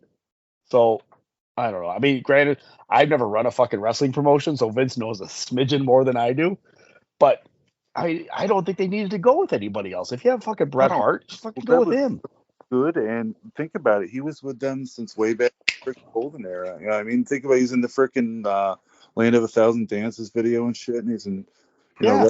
WrestleMania Battle Royal, WrestleMania 2. He's been around forever. But here's the thing: if Vince didn't think that Brett was big enough or whatever to be the flag bearer for the company, then he never should have put him in that position. Right. So I think I mean, it's just like Chris. If you give someone a promotion in your store and they fail, that's in part your fault because you chose the wrong person. And so, yeah. Right. I think that at the time they went with Brett, which was like 92, I think Vince was like, okay, we're going to try this. Yeah. Like inwardly, like he didn't verbalize this, but I think in the back of his mind, he's like, I'm going to go with this. We're going to try it. In the meantime, I'm going to try to find the next guy because this is a transitional thing. Because eventually people are going to get tired of work rate champions. They want to fucking see larger than life guys. I get it. I understand. But Brett was fucking over, dude. Brett was over like Rover, man. They didn't need to fucking go with the Lex Express. Well, people argued that he didn't draw any money really stateside, but I don't think that's true, let alone the fact that he's the biggest, worldwide. He was really huge. People liked him internationally. Yeah, nobody was drawing shit at that point either. Plus, wrestling was a real down period because it was after the big hype of the 80s, and it was kind of same old, and got real cheesy for a while. Remember TL Hopper and shit? It's just it was just a downtime, and nobody was drawing. Fucking Hogan wasn't drawing in WCW. No, well, he was drawing a little bit more, but not anything to fucking write home about. He wasn't drawing. Well, they were in the doldrums at that point, so Hogan could have drawn, drew like another 5 people in WCW and fucking gave them big. Wow, this is great. Yeah. There's, I don't know, to talk about the rise and fall of WCW just really aggravates me because I was a fucking WCW loyalist till the end. Oh, me too. It's just what you just realized, and this isn't. I'm not knocking Bischoff, but you just realized there really wasn't much under the hood with him. He knew how to do. We're going to do a big fucking gang type angle, and that's what we're going to do. He did that with the fucking NWO. Then they tried it with the New Blood and Millionaires Club. I'm like, dude, this is fucking stupid, man. And I wanted to like it, but I'm like, this is fucking dumb. Why are we doing the same angle over and over again with just different names? Well, that's all he knew. But that's all he knows. Yeah. Mm-hmm. Well, that's all he knows. I asked this question. What if the finger poke of doom doesn't happen? Does WCW last to a sale to someone else later? Or does it still self-destruct? Because, I mean, realistically, they're still doing pretty decent. Like 98. They're doing good numbers, yeah. Still making money. 98, they were still neck and neck. Yeah. Which is insane to me. Like, if you look back, if you're looking at how hot Austin was in 98, which I contend his 97 stuff is like on another level. And then like after King of the Ring 98, he kind of cools off. And then he kind of comes back. 99 is kind of meandering after the Rock feud. And then he then he goes out and then he comes back and then goes with the Rock again. And while Triple H and the Rock and that regrettable Rikishi bullshit. That was a great angle. I did it for the Rock. That was the greatest angle of all time. That and the New Blood. That and the Kiss Demon. Jaworski's favorite wrestler. Yeah. Can I ask this? What was the purpose of the Kiss Demon showing up during a Barry Horowitz match? On Impact? Yeah. Well, since 8 people watch it, and 7 of them are named Jaworski, you're going to want to ask him. But the funny thing is, like, you like the Impact champion, Josh Alexander, he's fucking great. Yeah. Like, their roster is not bad. I mean, granted, I'm going to be honest. I don't know if you guys are friends with Tommy Dreamer in real life. He's on Big Vito, Harris Twins level of fucking awful. I never liked him, and now he has a man bun. It's like, don't fucking wrestle anymore. You're done. Don't ever be seen on TV Tell again. Beulah to cut it off. Yeah, come on, man. Man bun. Give me a break. Jesus Christ. So he needs to fucking go away. But That's overall, like their roster's solid. But It's like you know, I guess like the rest of us. yeah, Or actually has one. there's right now there's so much wrestling. There's a lot of wrestling out there, but a lot of it's not good. Like I watched that NWA, I'm like, this is fucking awful. Listen, you guys know I fucking like everything and I want to like everything, but it's fucking terrible. Like, get this off my TV. And it's not even out of real channels on YouTube. It's like, how do you pay your guys in fucking gift cards? Come on. Impact, same thing. Amazon gift cards for everybody who goes over. Yeah. MLW, I was into that. Now I watch it. I'm like, who the fuck? What? I haven't seen that in forever. Terrible. The Von Erich kids, fucking awful. With the boys there, the two. Yes, I was like, they look like they fucking just started learning how to wrestle. Does Lacey still do anything? No, what? No. What's I she gonna do? I saw her in that promotion where Hannibal's beat the guy in the head with that spike. Oh, okay. Yeah. That's the last time I saw her. Yeah, that tells you something. There's another fucking hack. You know that fucking Canadian bastard blocked me on Twitter. What a dickhead. And I'm nice. I wasn't even an asshole. It's when him and Brian Last were having their fucking nerd feud. I mean, Jesus fucking Christ. Wrestling fans are so stupid. So they're fighting. And I tagged both Brian and Hannibal, I think, in a tweet. I go, I bet if you guys actually talked to each other, you'd probably end up having a lot more in common than you think. And then he blocked me. I'm like, you're a fucking idiot. He blocked me. Fucking Bully Ray blocked me. I never fucking talked to Bully Ray in my life. He blocked me, so fuck him. And then some other douchebag blocked me. I don't fucking know why. He knows you kissed Velvet Sky. She does nothing for me. Oh, God. Fuck that, man. What about when Bully Ray brought that guy backstage at an ROH show and like reprimanded? I'm like, come on, you guys are Come on. dorks. Yeah, right? I hate wrestling. I hate it. I love it and I hate it. I see wrestling fans on Twitter. I'm like, oh, just shut up. You know what bothers me? Wrestling Twitter is something, man. It's horrible. It makes Facebook look fucking normal. Yeah. I know I've said this in previous podcast appearances, but I'm gonna say it until I stop saying it, which will be never. I fucking hate that as wrestling fans, we've stopped caring. Not me. I'm still a fucking mark. We don't care about who wins or loses. We just want to see good matches. It's like, listen, when the Bulls play Joe Blow and the fucking Eskimos, I go, fuck how the game is. I just want the Bulls to win. Same thing with fucking wrestling. When Cody wrestles Roman, I want Cody to win. I want Brock to fucking beat everybody. I'm not sitting there going, I hope it's a 5-star match. If it's a good match, that's just extra.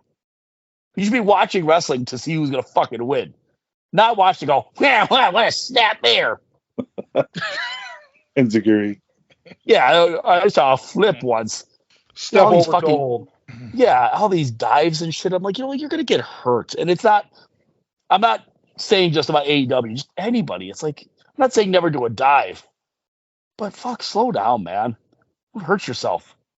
It's not worth it. No one's going to fucking remember you. Hey, you remember when fucking, yeah, go ahead, sorry. You know the dives that I hate are the ones where you see the guys, like, they're holding each other. Don't do it. Don't do it. Don't bring it up.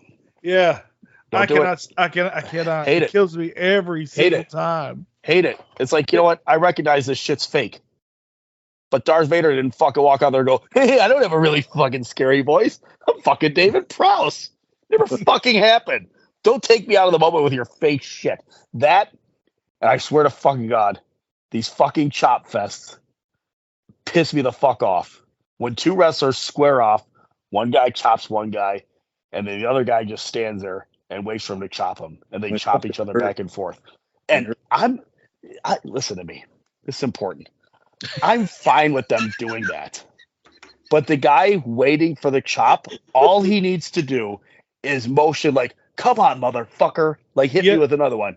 If you just do that, it's great. So, like, in Rocky 3, when fucking Stallone is fighting Mr. T in the rematch, when Stallone starts going, come on, hit me, you ain't so bad.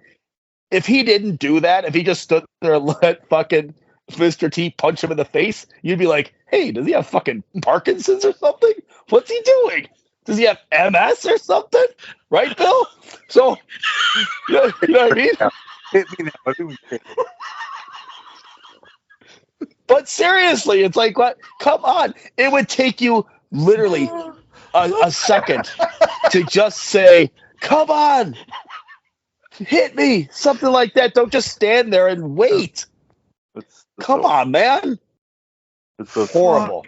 Or what I always think when I see them doing that and trading punches is like, why don't they like go to throw the punch right before they get punched? So it's like, and I think, have these guys ever even been in a real fight? No. Right. That's the difference, exactly. Right. They just, and as somebody that has never been in a real fight like myself, I can assure you, first of all, I would never fucking win a fight against anybody, but I certainly wouldn't stand there waiting for them to fucking hit me either. I would know what else to say. Like, I should at least cover up or maybe run. You wouldn't More than likely run. You wouldn't jump off the top thing doing a 360. Well, I would for sure, but I would have to wear them down with a nice drop toe hold. That's what's missing in real fighting. Somebody just doing a fucking nice snap mare. That's for real. Somebody doing the Oklahoma roll off the top corner roll. Wrestling. I thought it'd be a butter roll for you, Chris. Maybe, yeah, fuck yeah. Maybe it'd be a mad button for fucking Tommy Dreamer. I fuck it. I can't tell you. I hate wrestling sometimes. I hate it. I hate people that are super pro AEW. I hate people that are super anti AEW. Right. I hate it. They have more than one promotion. You know, since this is sort of turned into the grumpy old men episode, let me ask you guys this. Good. Let me take it one step farther. Get off my lawn. Give me my Geritol. What are your pet peeves with professional wrestling? And let's go. We'll start with Ariel first. Ariel, what are your pet peeves with professional wrestling? Aside from some of the fans, what Chris said about, the chops, and I see, a lot in New Japan. I watch New Japan more nowadays, but they're still doing that, stand in front of each other, trading forearms or punches and stuff like that. Also, the overuse of forearms, I've noticed I really dislike. Like who? Like really, forearms. I mean, it's fine and all, but forearms, yeah. I mean, horrible. Forearms, yeah, horrible. What else? I can't think right now. There's a lot of other things. Of course, I love the flippy floppy stuff, but too much of it is just, that's it dilutes the match, increases the risk of getting hurt.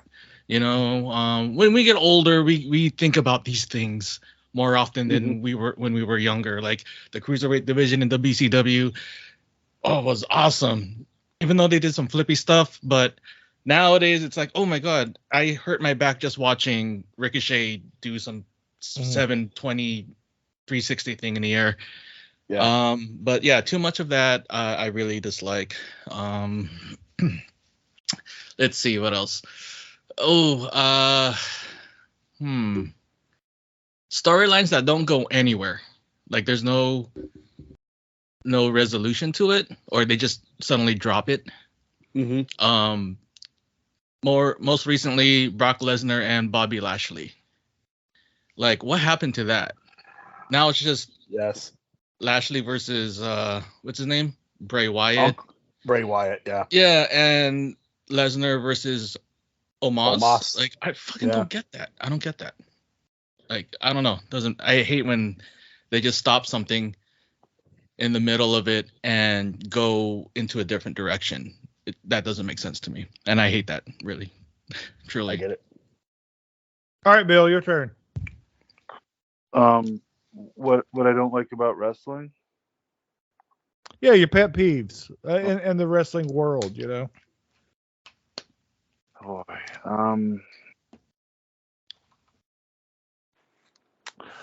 I guess because I'm fine with goofy stuff if it's fun, but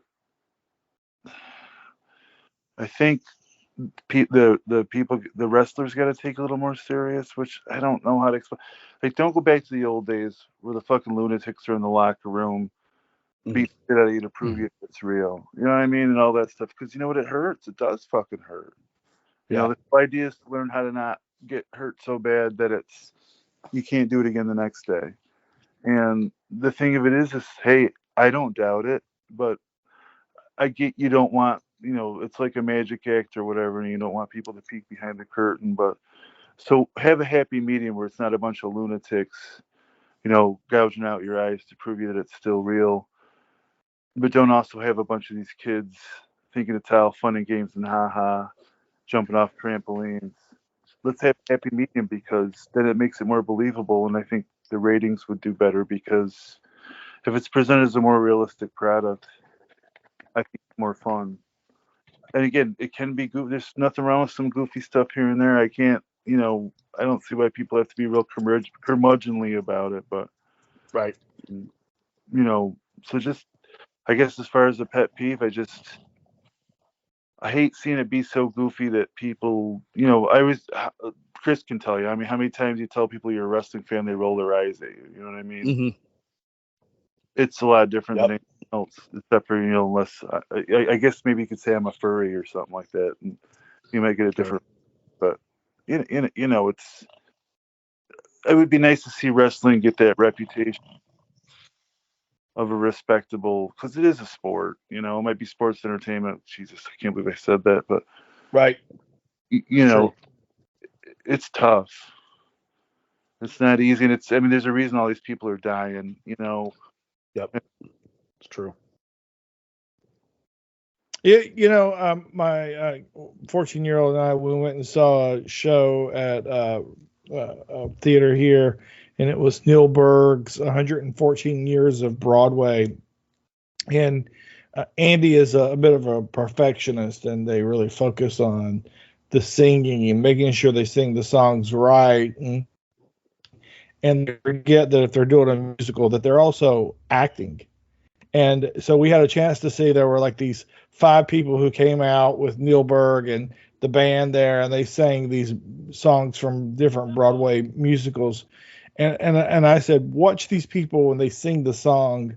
They are not just going through the motions and singing the songs if they were, I don't know, Adele on the stage, or John Legend or whomever. They're actually conveying feelings and emotions. Right. And I think that's one thing that's missing. It's like I know on somebody's podcast, maybe it was Steve Austin, somebody, they were talking about it was Steve Austin, Tojo Yamamoto teaching him to sell. You guys remember that story? It's like Tojo watched him work. So this is after Steve Austin had been in USWA, trained by Chris Adams and did the program down there. Then they bring him up to Memphis. And Tojo's like, you have to sell. He's like, let me twist your ear and you sell it. And he did. And he says, okay. Tojo said, let me show you how to do it. Twist my ear. And he did. And Tojo sold it really, really, really big. And then Steve Austin's like, oh, then he got it. Right. Right. So it's like these guys are going through these motions. And I'll say girls too, go through the motions, but they're not convincing me that what they're doing is real.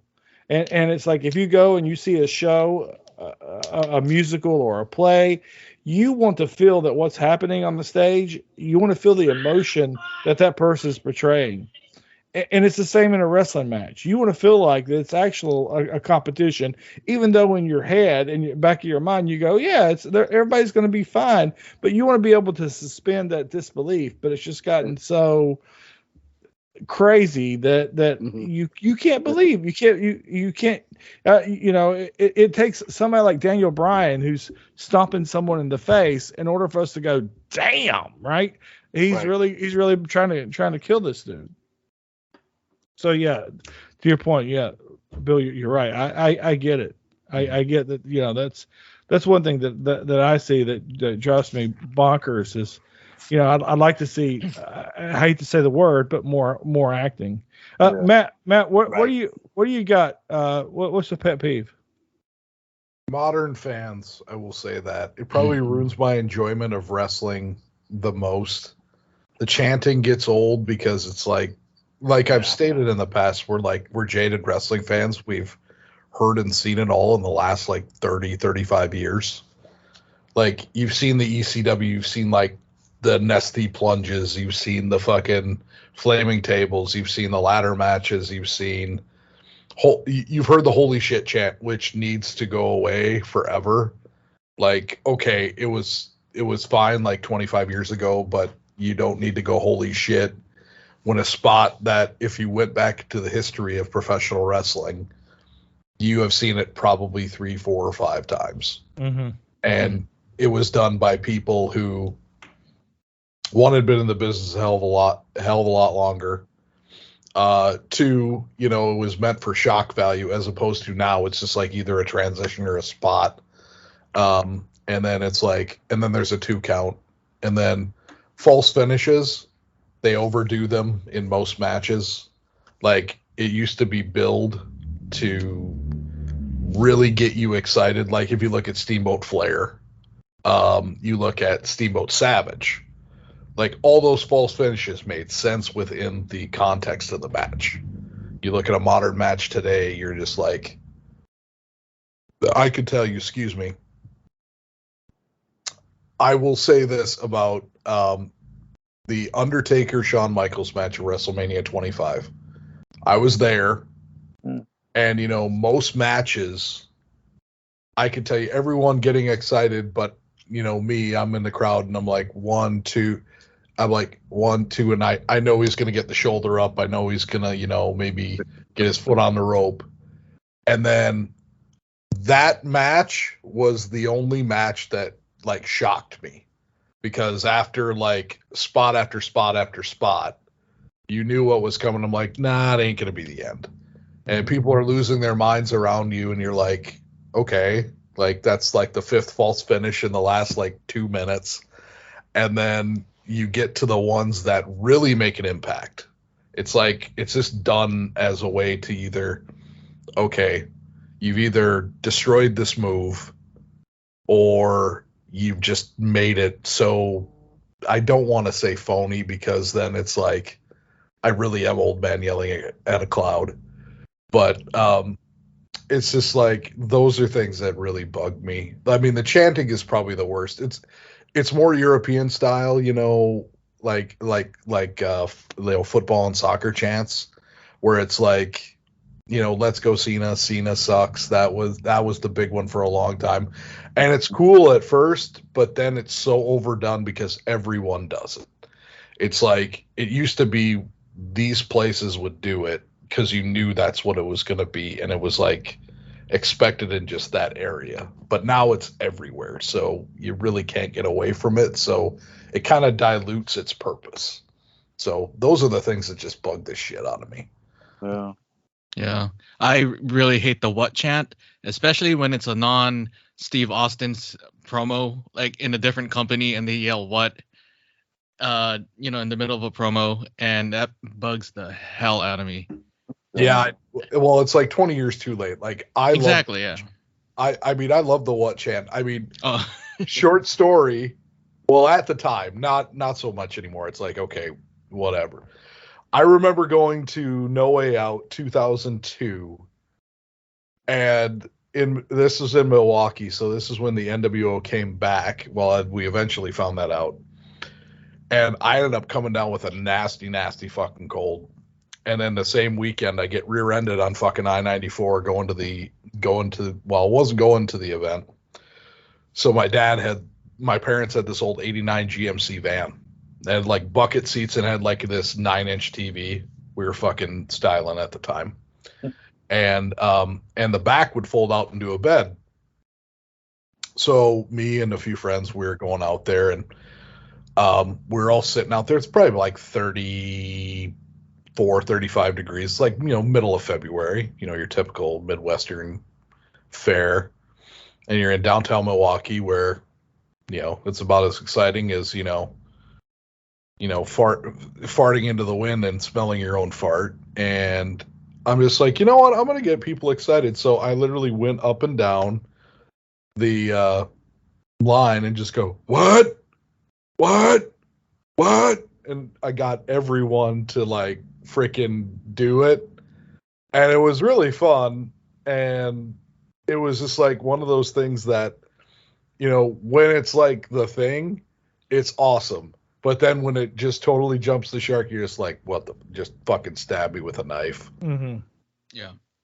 Especially when it interrupts the flow of a wrestler's promo, and it just totally ruins it. Because they have to stop every other sentence or every sentence, and the what chant comes out, and they're trying to come out with their promo, trying to say something meaningful or something about the program that they're going to do or whatever they're going to do to their opponent, and then they just keep getting interrupted by what, and that kills me. That could be a pet peeve that maybe ECW. Well, I mean, ECW kind of made it worse, quote unquote, but I think a lot of wrestlers have an issue. A lot of people in the business have an issue with the crowd trying to be part of the show. Yeah, hijacking the show. That's like a thing that's been around so long now. Yeah, it's right. And I think ECW made it worse. I mean, yeah, it has been around forever, of course.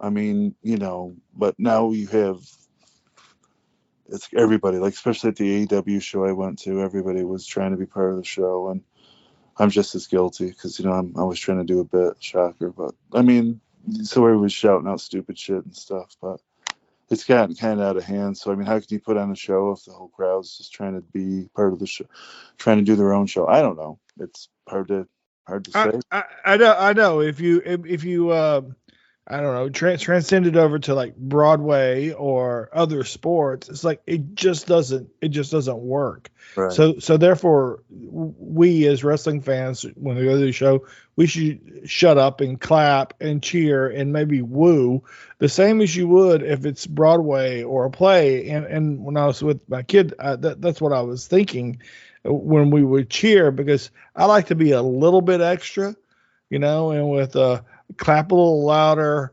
woo a little louder at the end of a song, or if it's something that's like a big end of a big scene. But I'm not going sing forever.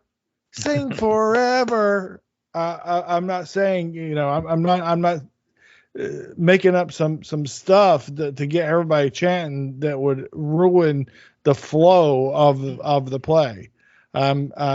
Clap, cheer, woo, and then we're done, right?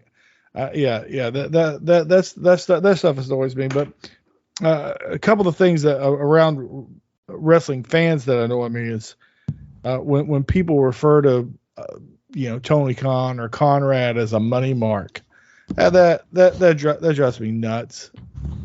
Because we're all marks, we're fans, right? Maybe we're not gullible, maybe we're smart, but we're all marks. And it's like when you shit on someone for being a money mark, basically what you're saying is, oh, I don't like this person because they've got more money than me, and they can, they can pay to rub elbows with Steve Austin or Undertaker or whomever.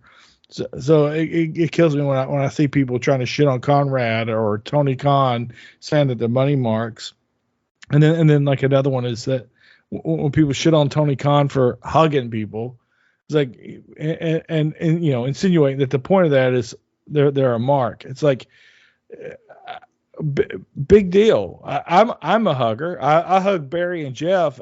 Does that make me like a mark for Barry and Jeff? Well, I am, but I do it because I am a hugger. I mean, damn, Bill, I hugged you, and Matt and Ariel. When I meet you guys, I'll hug you.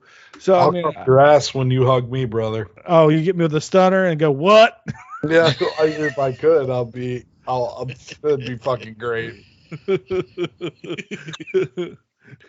but it's like that they just like want to find something they don't like about. Oh gosh, hold on, I'm getting echo.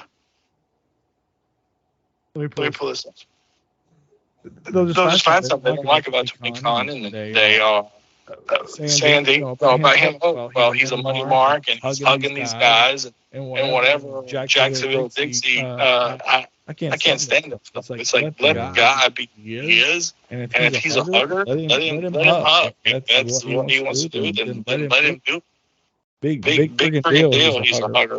And then another one that I had was. Hold on. I'm an old man. Watch this. I got the reading glasses on. My only issue with Conrad is the other one that I really can't stand is it's like the same move that you've seen, but it has to be named specifically for the person. It started with the pass, right?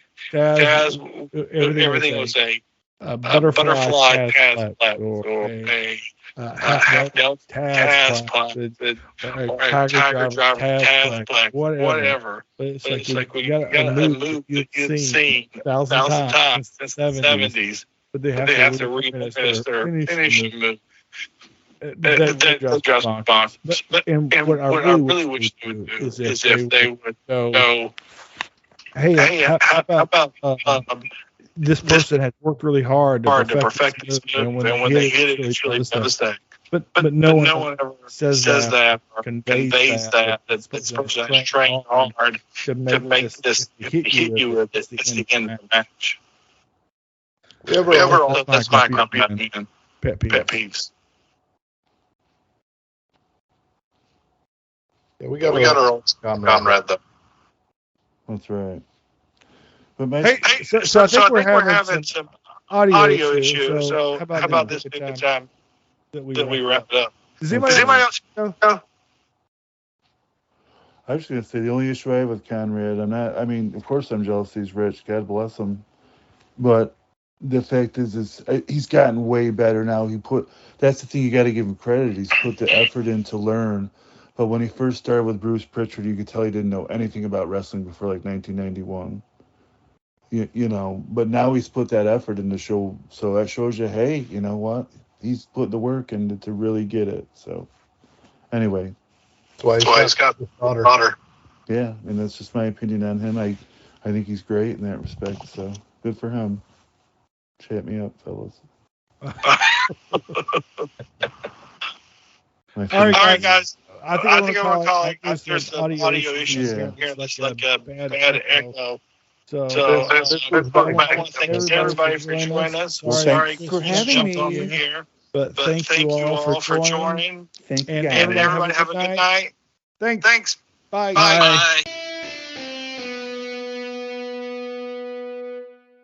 Now, Ariel, if that didn't get you hyped and pumped up, then I don't know what will. Yeah, especially since I haven't heard it yet. Well, once you hear the podcast, you'll be all pumped up. Of course. Question. So since we are a small little offshoot of the Breaking Kayfabe with Baldwin and Barry podcast, have you listened to their latest podcast episode? I was in the process when you messaged me. Oh, I'm sorry. I ruined the entire show now. No. You're totally fine. So one thing that I do want to say, and I'm going to put this in the group, is they mentioned I was at the point where they mentioned Brett Wayne Sawyer, and I've been wanting to hear Brett Wayne Sawyer stories since day one ish. Okay, I don't know who that person is actually. Okay, so he is Mad Dog Buzz Sawyer's little brother. Oh, okay. And on one of the early episodes, Barry drops these little hints around, and you sort of pick up on it. Like when Barry was going through the divorce, I picked up on it like way early, and I told Jan, I was like, "Oh my gosh, I think Barry's going through a divorce." So I picked up on that he's got some Brett Wayne stories, and Brett Wayne Sawyer, or what's their shoot name? I can't think of the last name, but either way. And so I've been wanting to hear them. And at FanFest, it gets a little chaotic. you know, and you might be only able to get 30 seconds with Barry. Maybe it's because he don't like me. I don't know. But I don't have time to go, hey, I want to ask you about this. And so I'll have to wait till he moves down here and I get him to go out to dinner.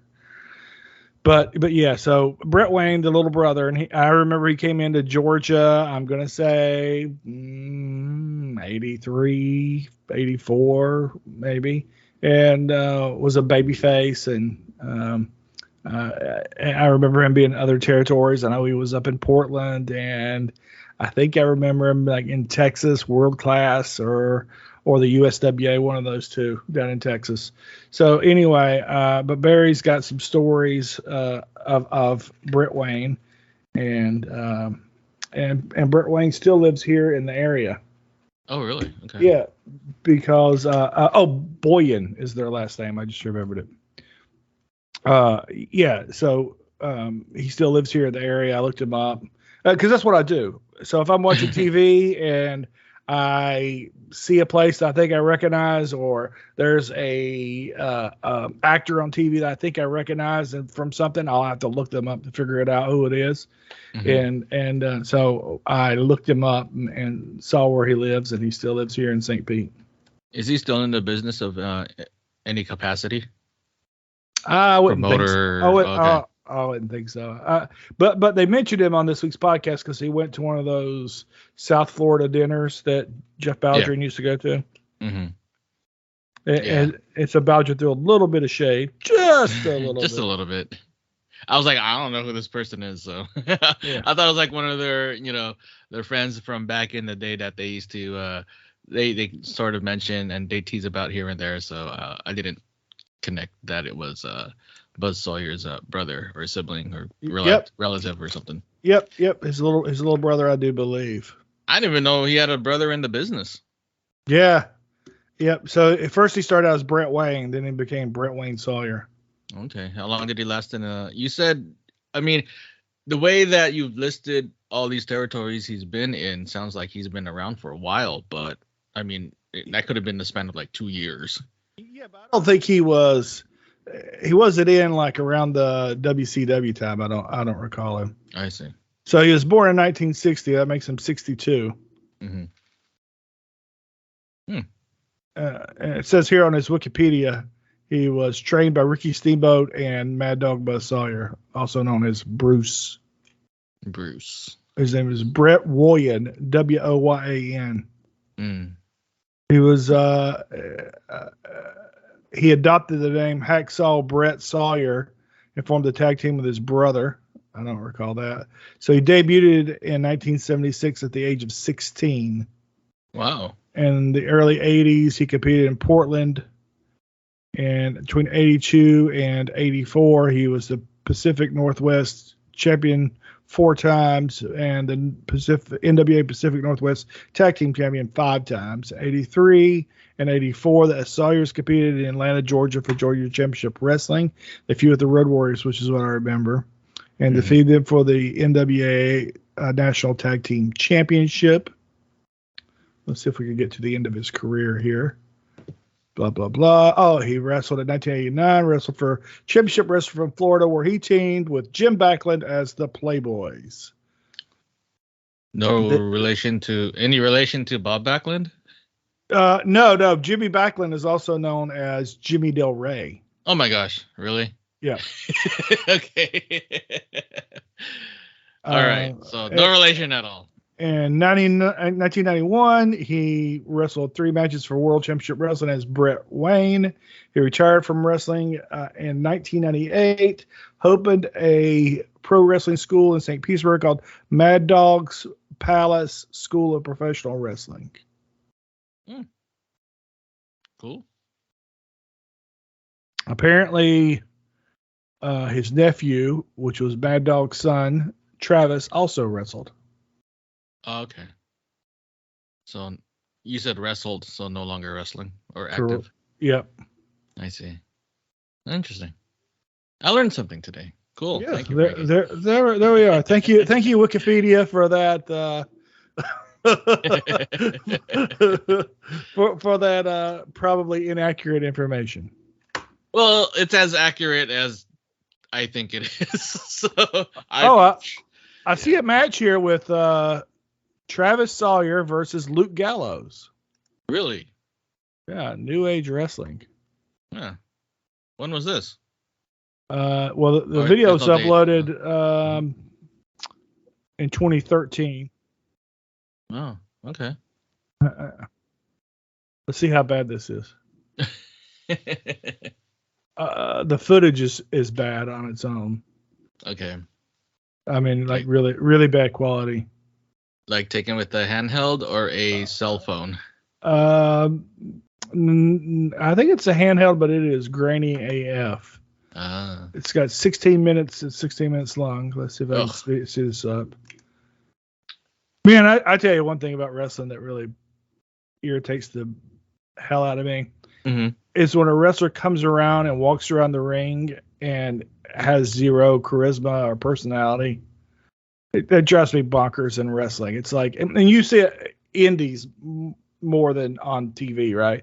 But indies, you'll see someone just walk around the ring all slow, the heels, and they don't try and get heat. They don't talk to people. They don't interact with people. It's because they have no charisma. And they shouldn't even be out there. That's my opinion. Oh, that makes perfect sense. And here's Big Doc Gallows, huge guy. Yeah. Did I ever tell you about the time on his podcast he mentioned someone that I know? No. So I used to work in West Virginia a little bit, and he had one of his first matches in West Virginia. I think he's originally from Maryland, if I got that right, and maybe worked in Pennsylvania. And I think he said he was traveling with Big Slam Vader. I don't know if you ever heard that name. Who? Yeah. It was a Vader ripoff. Wow. And anyway, he went to a show in West Virginia, and I think he maybe had it might have been his first match, and he walked in and shook hands and didn't do the kayfabe handshake. And the guy goes, "Oh my God, kayfabe is dead." And wow. And apparently Luke Gallows didn't like it, but that guy used to do that all the time to everybody. Really? Yeah. Okay. Yeah. Okay. His name was Adorable Danny Ray. And I had a few matches with him, and he was always a super sweet guy. And another one of his ribs. I mean, okay, I get that that's not funny because it just makes someone feel awkward, right? I mean, it makes someone feel like, they're not good enough at it, right? But one of his better ones was when we would stay at a hotel together, they would say, "Hey, you guys want to come over to the room and drink after the show, whatever." And you go in the room and you're there and you're hanging out and you're like, "Hey, well, where's Danny?" And then he would come out of the room with lingerie on, acting all effeminate and acting like he wanted to, get it on with you. Oh, okay. Wow. That's interesting. Okay. Interesting. Yeah. So it's much better than when you shake hands, saying kayfabe is dead, Right. Yeah. I have a question though. When you were back then when you were wrestling, did you have a finishing move? I don't remember if you had a finishing move. Yeah. Super kick. It was a super kick, wasn't it? You No. No. I used to nail the super kick a lot, but because I was one of the few guys that could get their legs up that high, but I would do a top rope Hurricane Rana if the guy could do it with me and I trusted him, or I would do a Hoovy driver, and that was it. That's the only. But mainly, the indies, it's like no one wants to lose, and so you'd have to, either cheat or roll up or some fluke of a win, so they didn't look bad in front of their, 5 family members they brought with them. That's funny. Wow, I didn't know you could do the Hurricane Rana. Or as Ricky Morton calls it, to have a Corona. Ricky Morton, known for his, he's a huge cultural icon and known for his Spanish-speaking skills. Mm-hmm. That's pretty cool. How did you learn how to do that? Like, did you just? I just did it. You just did it. Yeah. Because it's mainly the other person. Like, I mean, you do your part, but the other person does most of it, right? Kind of yeah, but it's just like everybody else, right? They see someone do something to you, go, I can do that shit, right? Right. And you just go and you do it. It's like, you got to be. I would never. Well, I won't say never, but I would not be as inclined to do it now. Well, but when you're young and you're dumb, and I was thinking about this earlier, with my son, it was like, he probably thinks that like, I'm boring because I will say, hey, come on, son, please don't do a front flip off of, that ledge into the sand and try and land on your feet because you can break your leg. Mm-hmm. But he probably thinks I'm dumb and boring. But I was that kid that was doing the flips off stuff. Right. Yeah, and you know the risks that can happen when you. Yeah, but but when you're a kid, you think you're impervious. Oh, yeah, exactly. Yeah. Was there a time in your life when you realized you were not impervious? Like when I was born, I was a scared kid. I didn't want to risk my health for anything. I let my other friend do that. He was the wild one. So everything he did, I learned not to do because he would end up injuring himself. So I'm like, okay, well, I'm not going to do that. I had that knowledge like early on, not just don't do anything crazy. Let the other person do it first. And then, if something goes wrong, learn from that lesson. My parents taught me just, well, they taught you well, my friend. I mean, I hope they did. Yeah. So I was never really a daredevil. I was afraid of climbing trees. I was afraid of heights. So my friend would always climb trees. He would climb to the roof of my house, then jump off for no apparent reason. And yeah, so I mean, there were times when he fell off. Like he did fall off a tree once, broke his arm. And I'm like, yeah, I'm never gonna get on a tree. I don't see why I should climb a tree. Unless, a dog or someone is chasing me or whatever, and I need to climb up a tree real quick. But yeah, just those kind of things never interested. Like I found no interest in that. So it's like, okay, well, I mean, the margin of error is really high. And yeah, I just had no interest.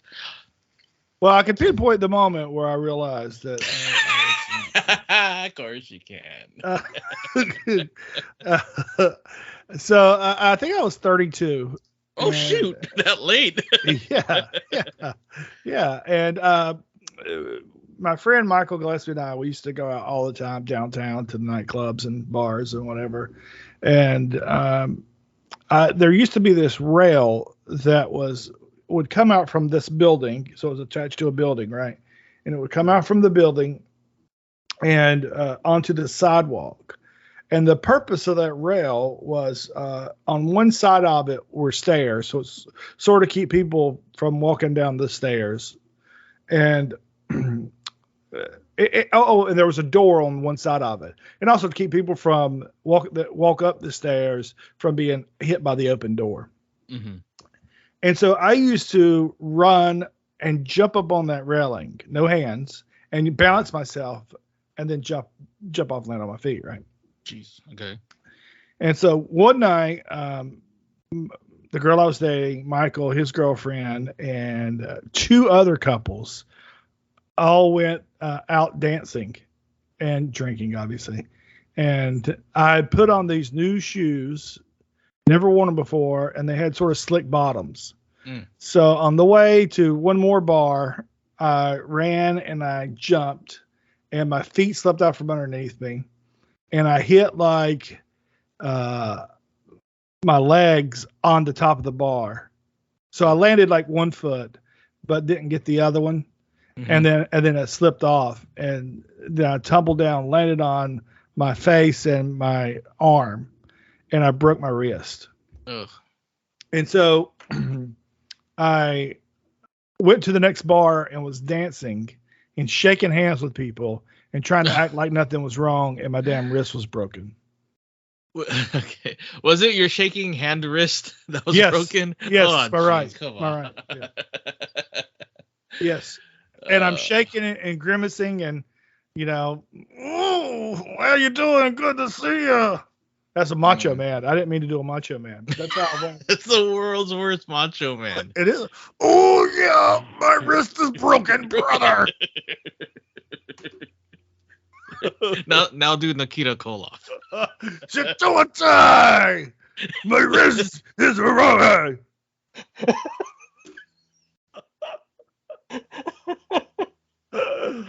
Oh man. Magnotia. So anyway, that's worse than berries, but yeah. So I went. So last time we went to Wilmington, we got there on Friday, and on the way down there, my friend Michael called us and said that a mutual friend of ours had a heart attack, and they didn't think he was going to make it. Mm-hmm. And I think he was 57. Oh. And so it turns out he was brain dead, and they ended up pulling the plug on him a couple days later, like I think the day that we left. And he was one of the guys that was in that group with us the night that I broke he and his wife Charlotte. And I was going to talk about it, but this is a month ago and we haven't really recorded, so I haven't had time to talk about it. But he had went out like a couple weeks before he had this heart attack and was out with Michael and was saying that he felt like he had this heartburn that wouldn't go away. Michael's like, you should go get it checked out. Well, he didn't, and it turns out he had a heart attack. So he may have had a blockage or something that was causing him some discomfort. And so my message to you, brother shippers, is this: if you think that something's wrong, go to the doctor. And I know that it's like you may not have money, you may not have health insurance, even if you have health insurance, maybe you can't afford the bills. But it's and that wasn't the case with this guy. He was very successful, and he just he thought it was nothing and was just taking some Tums. But his body was trying to tell him that something was wrong. And I'm telling you, if you go to the doctor, you tell them that you're having chest pains, and they'll check, and that's the first thing they do. And I've that's happened to me a couple of times, and they test for heart attack first off with the EKG and whatever. So if you're having something, look, don't leave your family and your kids and your wife and your friends hurting just because you don't want to get it checked out. There's cheap options, and if you don't know what I'm talking about, call me and I'll tell you. And I don't mean give them a fake name and social security number. I mean there are cheap options that'll help you get checked out. Mm-hmm. So that's my point, especially if it's something like chest pains. Please. Yeah, that's what happened to me 2 years ago. I mean, like, I had chest pains. I thought it was heartburn. Actually, it took me a couple of days until I went to the doctor and found out that my gallbladder was infected and was filling with pus. How'd they figure that out? Well, they asked me where the pain was, and I pointed to, like, you pointed to your no-no spot.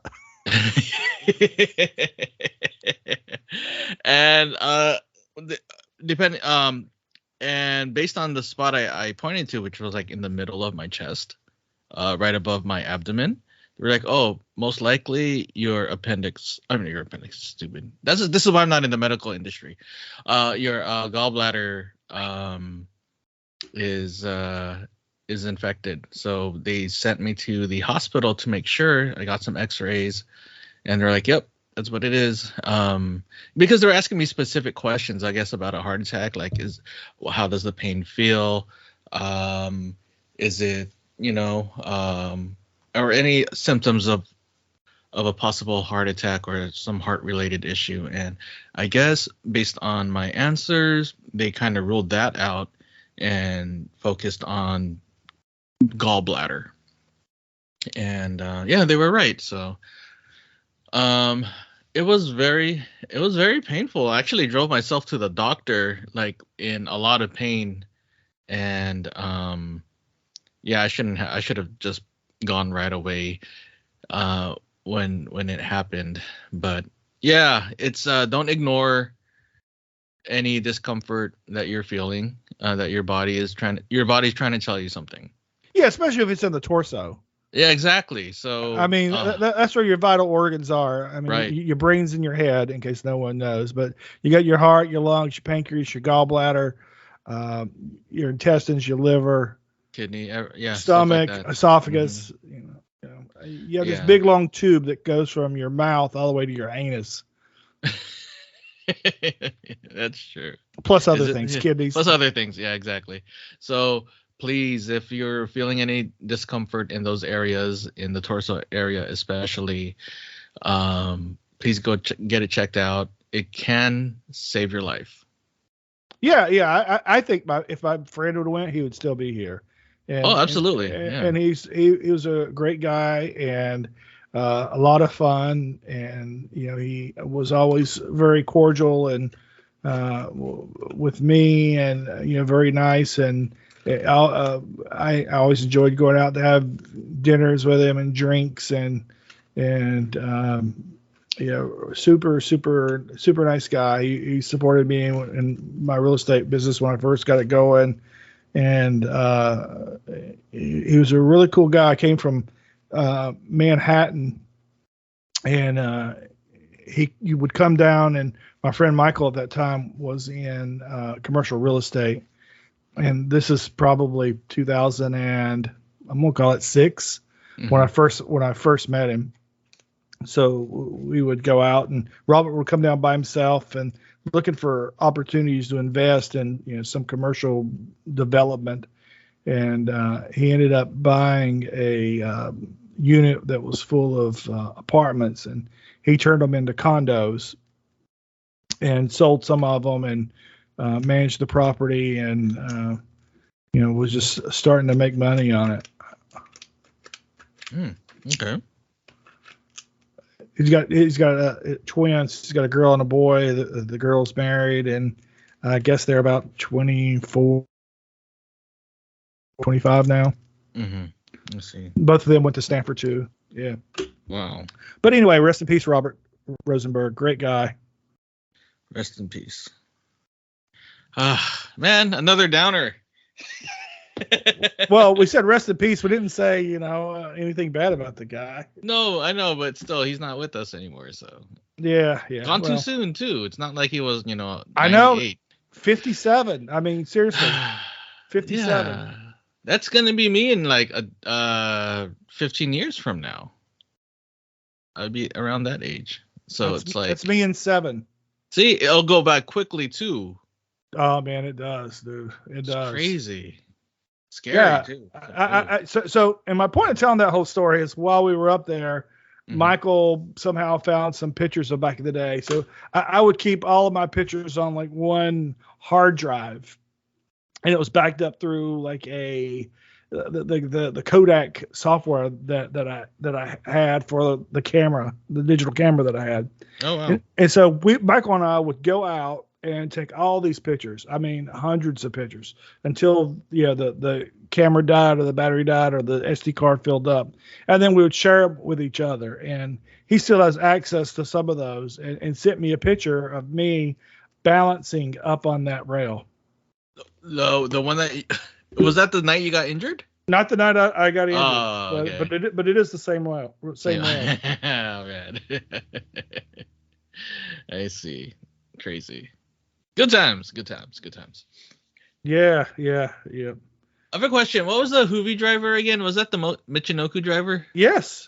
Ah, okay. Wow. So you had I'm probably gonna make you on WWE 2K23 or something as a creative wrestler. I was thinking about that for 2K22, and I'm like, I don't really know how Frankie looked like back in the day with his well, there's that one GIF of you, but that's about it. I don't have anything else to go. No, not really. I don't have a full I thought I sent you some pictures. I think you did. I don't recall now. I remember. Yeah, and you know what? I think you did. I gotta go look back. See, I'm trying to get your move set. So it would be like, I don't know what other indie moves. I mean, popular indie moves would be like super kick, another super kick, possibly a third super kick. Yeah, Michinoku Driver was an indie-rific move too, right? Back in the day, like when Taka Michinoku busted that move out, and everybody was like, "Oh shoot, I gotta try it now," and I'm sure a lot of people did. So. Not where I wrestled, because Oh yeah. These people could not do moves, and plus you didn't trust the guys you didn't trust the guys to what do you call it, do the moves on you, because you're afraid they'd drop you on your skull and break your neck. Oh really? So it was more brawling type of. Yeah. You were a high flyer or a technical wrestler? Well, yeah. I would say high flyer, but I wasn't, not the stuff that they do today with I didn't do a lot of top rope stuff because I didn't want to get murdered right by myself, and I didn't want to hurt someone. Yeah. So I'm sending you a picture of me fly up on the rail. Okay, let's see.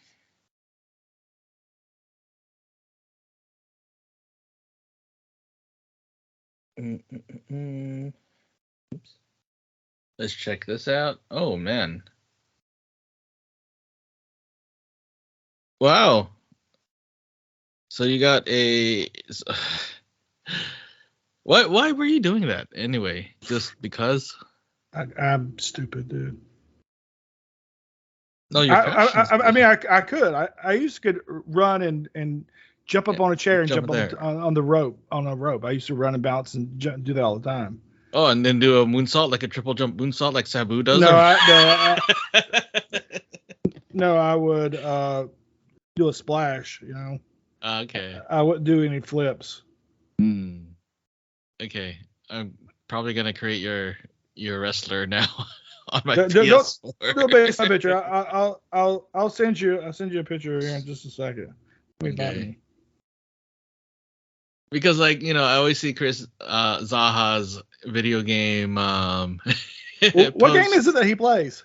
He plays I think it's called Wrestling Empire or something like that. I always wondered, because yeah, you could find it on your smartphone and consoles. So yeah, it's I had it for my phone for a little bit, but I was getting frustrated with the controls because I'm not really a good mobile gamer. Yeah, do you actually do moves and wrestle, or is it all about storylines? You do moves and wrestle. You can do that, but there's also a very immersive like general manager mode, stuff like that. So if you like stuff like that, you'll probably enjoy the game. And in case no one knows what we're talking about, Chris always posts these pictures that are like, we'll have the name of the wrestler, and the wrestler's name will be like Slappy PP Butt. Yeah, the game's called Wrestling Empire, for those that are wondering.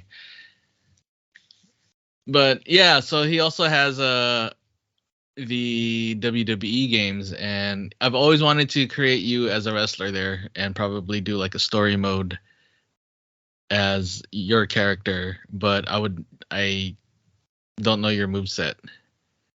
I was just gonna put super kick for everything. I really was gonna do that, just like super kick. That's modern day.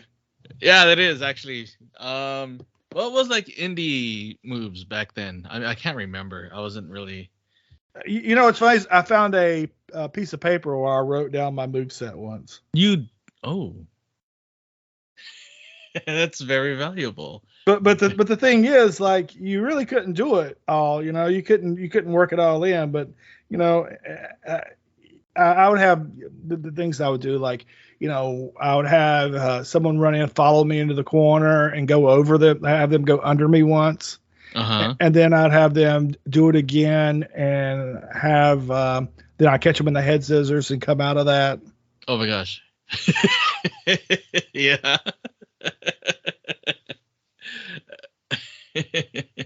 So, who influenced you back then to be that type of wrestler? Did you see anybody when you were starting off?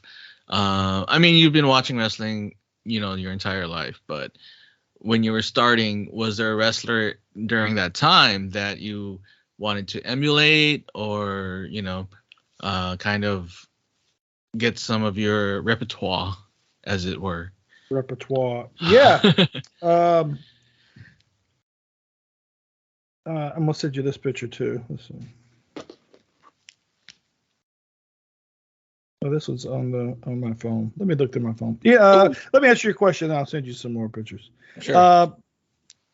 Yeah. So this was 96, 97, 98 when I really got going, and I love the luchadors. I like Japanese wrestling.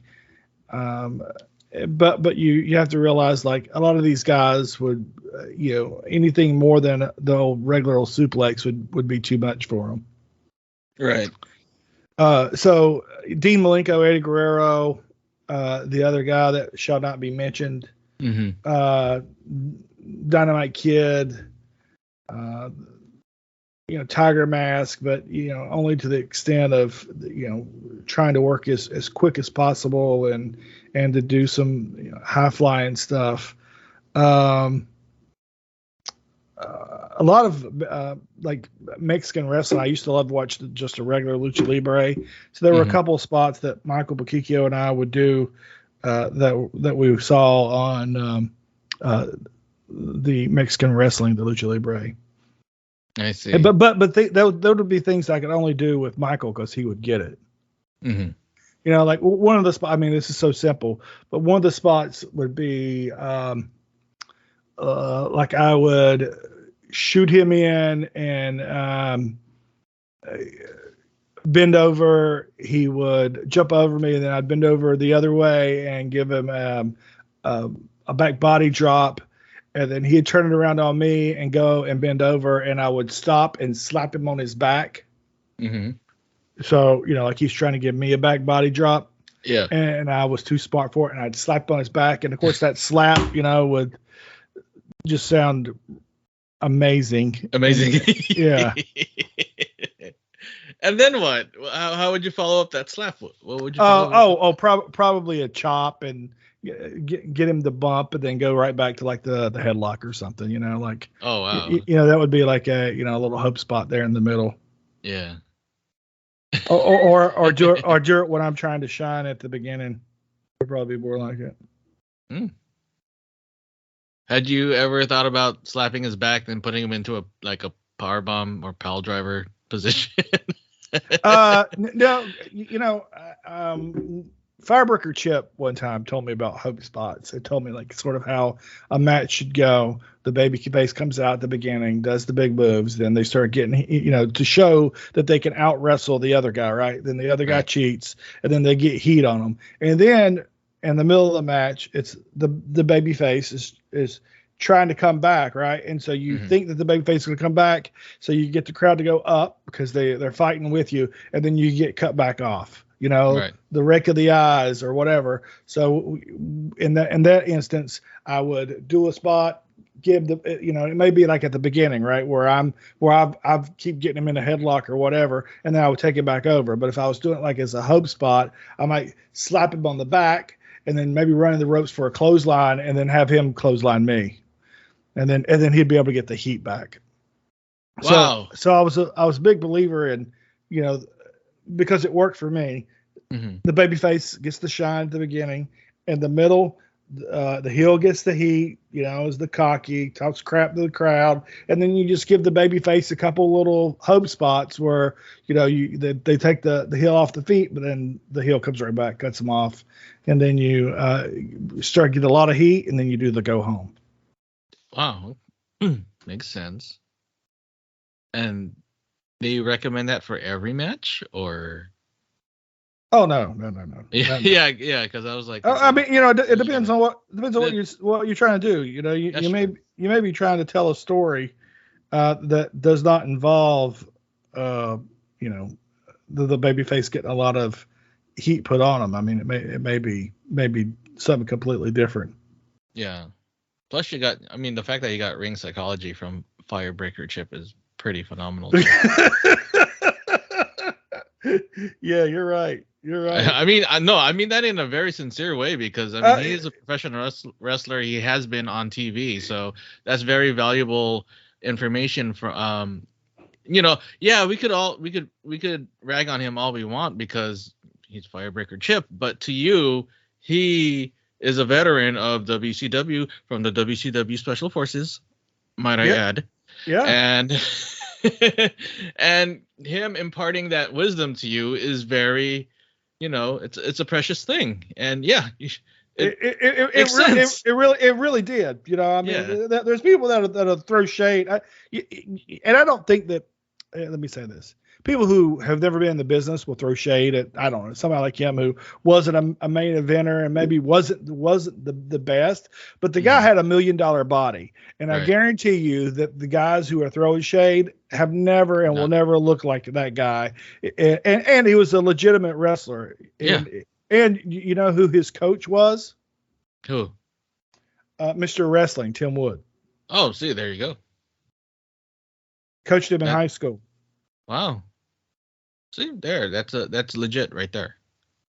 Yeah. So Chip could probably screw you up. Yeah, exactly. Yeah, that's why it's like, yeah, I know he had a weird gimmick or whatever, but yeah, he can really throw down if he needs to. So, and yeah, you're right. He looked like $1 million, and we look like garbage. And I've never been into the ring, and never will either. You have, he has, so there you go. Yeah. One time I asked him, I said, and I used to do this a lot, and I would say, hey, how did I look? What can I do better? And he said, I think you hit the guy with about 15 nut shots. That's about 14 too many. Was that true? Did you go for that many? Oh, yeah. Oh, well, God. Yeah, this was probably 1996, my first year. And I didn't understand that a heel could just cut off the baby face. Like a heel doesn't. I was just thinking the heel has to always cheat, and they don't. They can hit a comeback move too, or catch them with a clothesline, or they can hit something too. They don't have to always cheat. Maybe if you're going for the win, and I'm not talking about if you're wrestling a scrub, but if you're beating a legitimate, a top contender, and you want to bring it back, you would want to do something cheap, give it a reason to bring it back, and give it another stipulation. That's the way that we did it on the indies back then. Yeah. Looking at your pictures, I didn't know you had a 3-disc anthology. Is this true? Yeah, it's about 3 too many. I need a copy of that. Who are those 2 ladies with you? One of them is Strawberry, and the other one is Brandy. I think we called her Brandy Wine. I think that's her work name. I think her real name is Brandy Collins. Okay. That's awesome. Not the Hollywood kid, not just a pretty face. Yeah, I just on the pretty face, man. An anthology of the rise and fall of one of independent wrestling's greatest superstar. Oh man, even the grammar is all wrong. Superstar? Wrestling's greatest superstar. No, that's right. One of? Is that missing an F? One. Okay, never mind. I can't read. So it's indie wrestling. What do you expect? You know what? That's true. Indie-rific. Wow, you look like a douchebag with your blonde hair, your blonde highlights or streaks. It was pretty cool. Well, here's a news flash. I'm growing it back out. Oh man, really? Yeah. I hope in mullet form. You should grow it from the back, not from like this looks like a grunge era type of, hairstyle, which was cool though, because it suits the Hollywood kid. That's true. It definitely did. And one of the greatest mistakes of my life was ever cutting my hair. Oh, really? True story. that really does play like a part in the gimmick, right? I mean, Yeah, and after I cut my hair, it was like I just felt like I was I just didn't feel like myself anymore. really, wow. Yeah, I'm sending you 3 pictures right here. See, I have no hair, so I don't know how that feels like, you know? Like, I don't know how cutting hair would make me feel any less of a person than I feel now having no hair at all. So, okay, yeah, you know what? The longer hair really, yeah, that made the gimmick, or that made the out. You know, it went with the outfit, or it went with your character. Huh. Awesome. There's another one.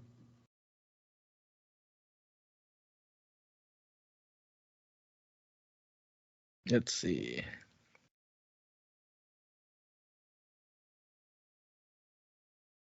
Ooh, what happened here? So that's after I cut my hair. Yeah. That match was one of the best matches I ever had in my entire life. The week of that, I'd went to this guy's house and trained, and he had a big, nice ring. Maybe it wasn't his house. Maybe he just had access to it. But he had this big, nice ring in there, and I can't remember the guy's name. Mike Samotis had trained him, so it may have been Mike's ring. And we went there and we were working, and this guy was a really good looking guy, good worker, good bumper, but he didn't have professional boots. He wore like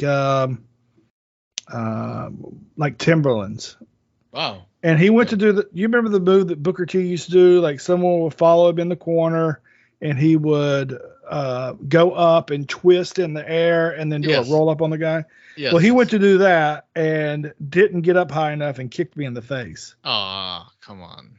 And kicked me so hard, knocked my contact out. And I put it back, but I was screwed up. But so my face went numb from the inside corner of my eye to the outside corner of my eye, down to the outside of my lip, around my top lip, up to the middle of my lip, up and then around my nose, and then back up to my eye. So there was this patch that I could not move. And it was, sort of like the Bell's palsy. And every step that I took, it hurt. Oh. And of course, I didn't have insurance back then, so I didn't go to a doctor to get X-rayed to see if something was broken. But it was definitely some nerve damage because it was numb. Like you could poke my skin with a needle and I wouldn't feel it. Oh man, that's crazy. And so Michael Bokikio and I had some matches, and we're building up to this. It was a 2 out of 3 falls match, and it ended up being like the best match we ever did. And I think part of it was, it's like when you go into something knowing that you're off your game, so you are more focused and know that you have to really put forth your best effort and do your best. You know what I'm talking about? Mm-hmm. Yeah. That I think that was it. It was like I knew I had to go in there and just be focused and go hard and not come hard, but go hard and and do my best to make it a 5-star classic and as much as you can on the independents. And I really did. Like I really was focused 100% on the match and selling and getting the storyline over. And the storyline, which I can't tell you, I don't remember, mm-hmm. but the end of it was someone came out and interfered and cost me the match, and then I had a match with that guy the next week. Okay, sounds good. Huh. Now, I have enough pictures to create a wrestling character of you. And your finishers are going to be a top rope Hurricane Rana and a Michinoku driver, Hubi driver. That'll be awesome. You're gonna win the title, okay? I'm gonna book you to win the title. Oh, sweet. Yeah. You have to send me some screen clips. I will. Hopefully I have time to do it. Or have Kuzaha do it for you. I have a video VCR tape somewhere of that a fan and her husband, or I guess they're both fans, they made, but it was this married school teacher. Her and her husband made it on one of the early games. This had to be 96, 97. And they made a character, and they would have matches. One would play me and the other would play the heel. Oh, yeah? That's cool. So, I don't know if they did any voiceovers on it, but you could see that there's a character. I mean, and whatever that was, 64-bit that looks like me. That's awesome. Were you primarily a heel or a babyface during your career? It depends on where I went. I kind of started as a heel, and then I turned babyface, and then when it was time to turn back heel, I turned back heel. But a lot of people on the independents didn't like me because the fans, because the guys didn't like me because I was a pretty boy, and and their girlfriends liked me. So wow. Oops, I'm sending you another one. Yeah, so I think I'd rather have been a heel, just because I don't know if it kind of fits my personality. I think I'm a natural heel. Mm-hmm. Especially when you had long hair with the blonde streak in the front. Yeah, that's a very heelish look. Like, yeah, I am a Hollywood kid. I am the Hollywood kid. You people make me sick. I don't know how to be a heel, but yeah, that's very. Oh shoot, yeah. See, it's a very surfer like look, kind of like Point Break-ish. Well, I was trying to be from Hollywood. There you go, yeah. That's cool. Who's that again? That's Buddy Landell. That is, see, Budrow. Yeah, see, the hat fooled me. It's the eyes. You can tell it's Buddy. It looks like he's got eyeliner. Yeah. Right. Yeah. It looks like he always has eyeliner on. Yeah. That day, I don't know if I told this. If I did, then maybe people are hearing it again. He said to me and Michael, we took a break after Michael Bukikio, High Spot, was doing a shoot interview with him, and we took a break, and Buddy was with a girl. Let's call her, say a girl's name. Grace. He's like, at the break, he goes, "Hey guys, Grace here, give you two a blowjob if you want. She gives great ones." Oh yeah, that's the one where he kept talking about his wife too, right? Yeah, he kept saying, "God love her." Yeah. My wife, God love her. Meanwhile, he's here with Grace, and had been out the bar, whatever, with Grace and her mom the night before. But you know what? My wife, God love her. Yeah. It's the business, I guess. That's true. Hey, yeah. and that's none of my business. Oh, it's not. No.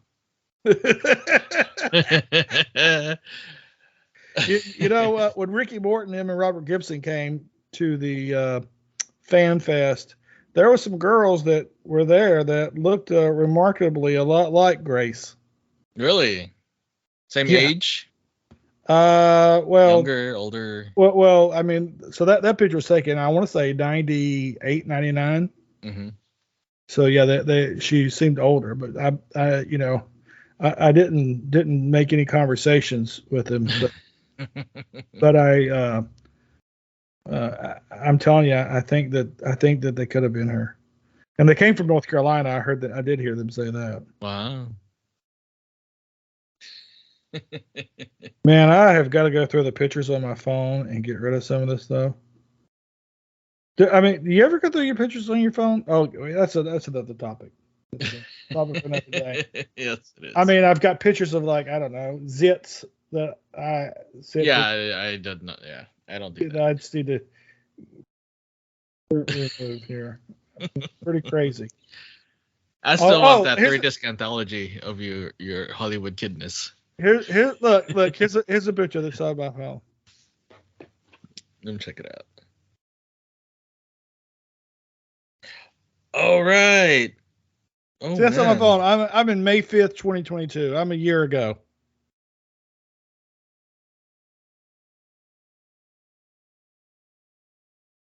Hey. I wish the people could see this, but hey. Yeah. Tell them what it is. That's a picture of me with no facial hair. It's like a filter or something you It's used. like, yeah, I used the filter to. That's why. I mean, if I did shave my beard and my mustache, I would look like a giant baby. Right? Yeah. I mean, it's just a Yeah. giant baby. It's Yeah. disgusting. It's pretty hilarious. You look like a toddler, yeah. Yeah, I look like a big toddler. It's stupid. No, a big baby since you're bald. You're right. A big baby Yeah, a 'cause big you're baby. bald. Yeah, I look like a giant baby, and it's disturbing, and I don't like it. I bet if you put on white tights and you could be like a Mr. Wrestling 2. You know how he had on those white tights and looked like a Like the big- tiny white. Yeah, like You look like a diaper. yeah, like a diaper. Oh man. Oh, the big baby, Ariel Yeah, Agbalon. Oh man, just waddle to the ring and cry or something. what would I do? Just poop in the middle of the ring. I think Big Slam Vader had a gimmick where he was a crybaby, a baby. Let me look that up. Who is this guy anyway? Did he do anything? I only know him as Big Slam Vader and something else. Hey, but while I'm looking up this, Yeah. oh yeah, Crybaby Waldo. He was in the early. Baby Walt. He was in the early ECW. Wow, really? I gotta look except- that one up. Yeah, I'm gonna share my screen. You're on a computer, right? Yeah, I am. Alright. Again, sucks that nobody else can watch this. Oh my god.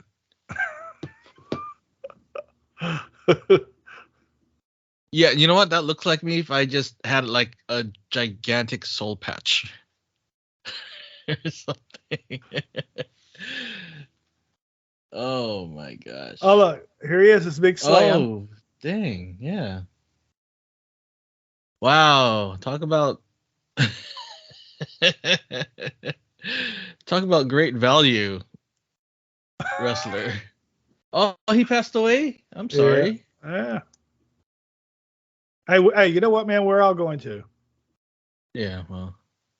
Oh, You look, know what? here, Yeah. so, look, somebody made him. Oh, someone made him on Yeah. Fire Pro. Sick. There he Is is. that oh yeah. You know, he does look like Vader and also Bam Bam Bigelow without the head tattoos and also Yeah. Bastion Booger and also He could have. Apparently, his name was Walt McDonald. speaking of McDonald's, it looks like he ate all of it. No, I mean rest in peace. Rip. Big Slam. Yeah, Yeah. Rip. Big Slam. Big Slam. Yeah, I'm so sure he was a yeah, I'm I'm sure he sure was a he's a good great guy. Yeah. Yeah. I don't remember him being in the news for anything. yeah. But you know what? He got to be in the ring, which is something I've never done. So You can, man. no, I don't want to. No, man, not at my advanced age of 42 years old. Jeez, 42. Oh my I'm god. 42. Well, I'm gonna start at 42. Crazy. Hey, all you need is one. You just need to go in there and get you one match and make your dream come true. Oh, okay. Kind of like the Michael Cole route from WWE when he did that match, one match or two. I don't know, but yeah, just get in there and whatever. Try not to look like an idiot. Yeah, don't know. yeah. I either watched a TikTok or a YouTube video where he was talking about one of the matches he did, and somebody, maybe it was Jerry the King Lawler, slapped him so hard it knocked him out. Oh yeah, see, that's not something I want to do. As a as a person of my age, getting slapped by somebody that actually is taking their job seriously. So, Man, Snoop Dogg got in there, bro. Snoop Dogg, he can do anything he wants, pretty much. He saved the show. He did. I mean, did you watch it? Did you watch the show? You didn't watch the show, right? You just saw the clip. Yeah. So, yeah, he did save it, but like it was just the worst looking save ever. But granted, it's Snoop Dogg, and he's not a professional athlete. He can do those kind of things and still be cool at the end of the day, right? But if I did something like that, no, I'll probably never get into a wrestling ring ever again. Man, if you did it on the indies, you'd look like just everybody else. Trust me. That's true.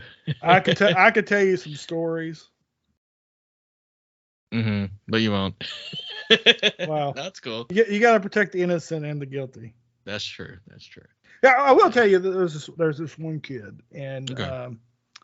I sold him a pair or two of my tights, and it was a pair. I remember which one they were. They were green and silver that Matt Hardy made for me, and I sold them to him and gave him a mask because he needed to wear a mask, but he didn't want to wear a mask.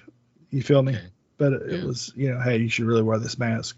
But something was not quite right with him, and his head was sort of twisted and sort of misshapen a little bit. And before anybody gets mad at me, I'm not making fun of the guy. I'm just telling it like it was. And so every time I worked with him, I would always do the spot where I'm behind him and like twisting his head. Whoa. As if because I just thought it would look cool that here Right. I am, and it's already sort of twisted, so it would look even more twisted. And I don't know where I was going with it, but yeah, that's something I did to try and use what we had to use it to our advantage. Yeah, and did it work? Yeah, I'm sure the 15 people there thought that I was really twisted on his neck hard. I don't know. Oh, there you go. That's 15 more people than that normally wouldn't watch it or see it. Wasn't there a wrestler that can like purposely dislocate their shoulder or something? They used it. I think Alexa Bliss could do something like that, and I think somebody else would do it. I'm sure some of these wrestling nerds would remember who that wrestler was that would do the gimmick where the shoulder would pop out and pop back in. Yeah, that's cool. That's effective, but Speaking of wrestling nerds, before we get off here, let me put over a couple of people. I already talked about the Other Ship, which I think it was formerly known as Rockin' Randy's podcast. But let's talk about Ray Russell and his WrestleCopia podcast. I heard he's going to give me a shout out. I don't know if that's true or not, but I did plug him. He's doing a podcast. He's doing a bunch of podcasts. I guess he's starting this whole network, and he's doing all these different podcasts, and they're under the banner of WrestleCopia, spelled just like it sounds. And he is also doing a podcast with Jamie Ward. And let me see if I can find the one that is. Wrestle. Nope. But he's doing a podcast with Roman Gomez. I think they are covering Mid-South. And he's doing one with Jamie Ward. I think Jamie Ward's going to be his co-host. So here he's got Georgia Championship Wrestling. Let's see if I search right here. But yeah, WrestleCopia.com. You can find all those. And Jamie Ward is a great guy. 1981 Georgia Championship Wrestling is what they're discussing. Oh, that's awesome. Okay. I see it here on Twitter. The Wrestling Grenade posted Right. that. Jamie Ward's Stick to Wrestling, Regional Wrestling Podcast. So check out WrestleCopia. The brothership is ending in July. And I know there's a ton of different podcasts you can listen to, but I have listened to I listened to a podcast with Robin and Ray Russell, and very high quality, sounded great, which is really important to me. The podcast that I listen to, I tried to listen to. I listened to one that's done by some older guys, and just the quality just wasn't there. I don't think I'll be a regular listener, but they did have a name on that was a really good interview. I won't plug them or not because I'm sort of shitting on them. But, having good quality calls and interviews is important to me. So WrestleCopia.com, you can find all of the stuff with Ray Russell, Jamie Ward, Roman Gomez. And Roman Gomez is one of my favorite people on the planet. After this, I need to send him a message. Nice. Jenna's out of town. Yeah, she is. For the week. And so yesterday I was sort of out of my element and didn't really do a whole lot. So you didn't bathe, you didn't feed yourself, all those things that normally she would do for you. I'm kidding. Correct. I did not. I barely got out of bed. You barely got out of bed. You don't know what to do with yourself. And I was like, when it got to be like 6:30 at night, I was like, what the hell is wrong with me? Like, you'd think that, like, I don't know, it was, and I was like, she's just gone out of town, but she's my partner, my best friend, and we're always together. And when she's not here, it's like the house isn't the same. So I was like, I'm gonna get up and go for a walk. So I finally got up last night, went for an hour-long walk, and came back, and then by that time it was time to get ready for bed and what have you. But yeah, it was yesterday was day one, and it was a rough one. How are you coping right now? Oh, good. I feel much better. Bounce back right there. Yeah. Well, today was her presentation that she went up there to do. It's like a week-long conference that she's in Cleveland, and today was her day to present. And so she's been working really hard on this. Since she got this new promotion, she's been busting her ass. And hopefully she'll slow down a little bit after this. And she's all weekend long she was going over this presentation that she was doing with someone else, and just kept practicing it. And last night after the activities, they had dinner and then something else. She's like, I'm gonna go do my presentation a couple more times. And then she texted me today, and we talked for a little bit, and she said it was all over with, and that she felt really good about it. So does she get to relax the rest of the week, or? Well, she'll be in other presentations, and then that ends on Thursday, and then I think Friday morning they have something. She'll be on Friday night. I see. But I know I sound like a freaking child,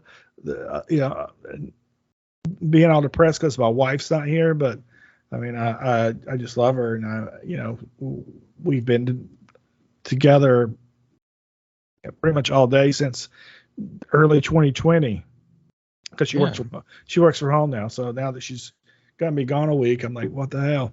And then plus the kids aren't here, and it's just me and the dogs. Yeah, I kind of understand how you feel. But having that constant companion that's not there for a week, you feel lost. But you're cool. Hey, well, you know what got me out of the house today was $5 sushi at Publix. So. Oh, right. So your $5 sushi is on what's today? What's today? Wednesday. So it was on Tuesday or Wednesday? Today's Wednesday. Yeah. It's on Wednesdays. Yeah. Okay. So I got today, and that's what got me motivated and got out. I went and here's the last story I'll tell, and then we'll wrap up. I was out watering the mango tree. Last year we didn't have any mangoes, probably because I cut it back so much. But so now we've got like 7 or 8 mangoes out there, nice. And we're in a little bit of a drought. So I went out and watered the mango tree. And while I was out there, the surveyors have been on the street working, and this guy comes down, surveyor. And I say, hey, how you doing? And I'm standing there holding the water hose. He goes, oh, good. I'm like, you need some water? And I'm holding the water hose. He goes, no, I'm good. I'm like, oh shit, no, I don't need the water hose. Let me go ahead and get you some water. So I ran in there and grabbed what we had of a case of water. Yeah, I had about 7-8 bottles in it, and carried it out there and gave it to him. But it was pretty funny. That's hilarious. This guy coming down, and I'm holding the water hose. You want some water? Question: what kind of mangoes do you have? Are those the ones that like have the red skin on the outside, or is it the one with the yellow skin? Like Filipino mangoes or Mexican mangoes, or do you know? I don't know, but they are different than the mango tree up the road. Let me see. I don't know what's up the road. No, I'm saying I know there's different, I guess species of mangoes. Yeah. Let me look at pictures, and I actually typed in different type of mandingos. That's my fault. That one's on me.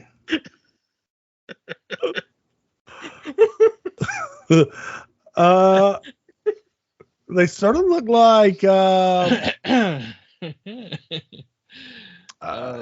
Kasar mangoes, maybe. Kasar. So they're green with red at the top. I see. But I think they changed color. Maybe they're the Kent. Is that Kent? I can't read it. It's Kent. Yeah, Kent mango. I think it's a Kent mango. Interesting. But I'm looking. This has got 13 different type of mangoes. I do not see Filipino as an option. Well, it's under the name of. I freaking don't know either. I don't know. Oh crap! God, there's even more, and that's just Hawaiian mangoes. Yeah, there's Oh, those the ones I sent you. There's a whole page. Nepali farmers market. There's a ton. I don't know. I'm quite biased towards Filipino mangoes. I just call them Filipino mangoes because they grow in the Philippines. They're delicious. I hope that they're still on the tree when my son's girlfriend's parents come. They're Filipino. Yeah. So she's Filipino. Yeah, for Easter, I'd asked them. So they're coming for a week. Mm-hmm. And we had booked them in a place to stay, a hotel down the street. And I asked my son's girlfriend, I said, hey, what's your parents want to do? And, she gave the typical teenage answer. I don't know. I guess my dad would like to fish and my mom wants to go shopping. And that's an impersonation of my son's girlfriend, Chelsea. Mm-hmm.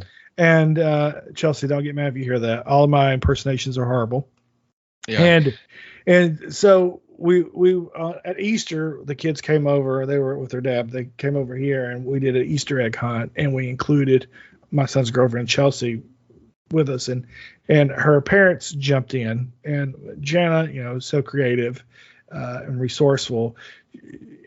She made this kind of game where they had to get to the end prize of the final one, right? And each egg led them to the next egg.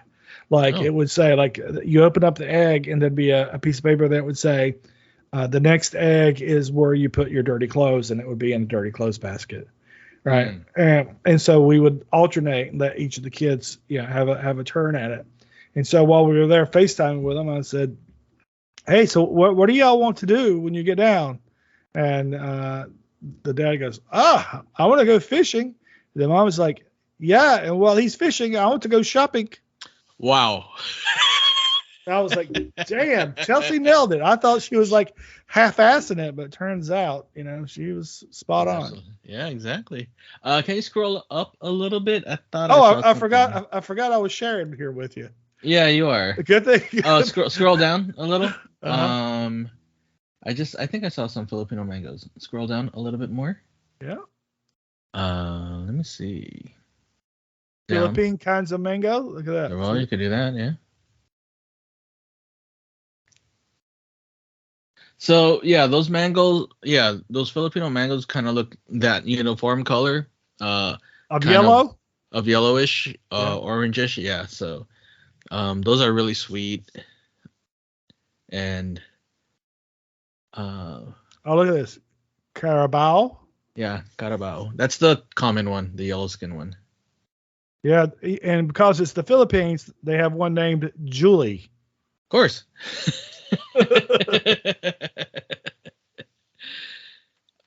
But yeah, I love those mangoes. I'm jealous that you have a mango tree.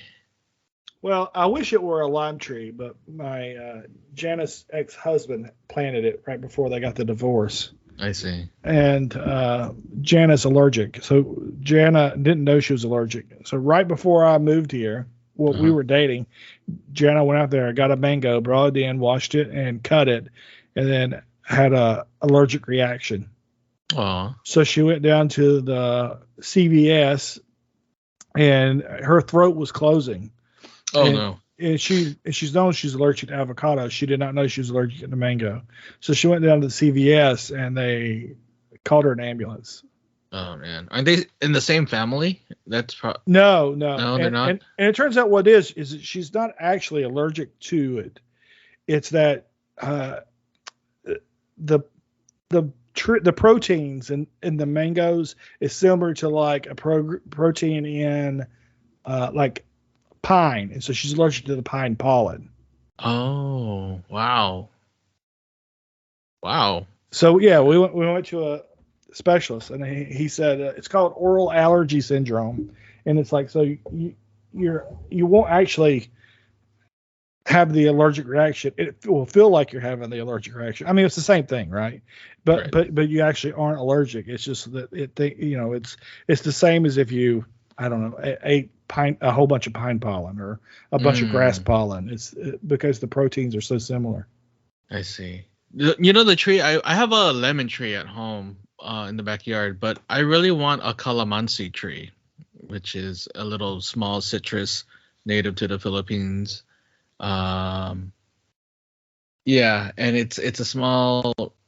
Yeah, there you go. And it looks like it's a little sweet. It's a little sour. It's kind of like a kumquat, cross between a lemon and an orange, but it's really good. I think you guys grow it there in Florida. It's tropical climate, so, or I think you guys can grow it over there, but it's really good for on food. It's really good for drinks. Here it's expensive to buy. It's like $5 a pound or something like that. Where do you buy it? The Asian market.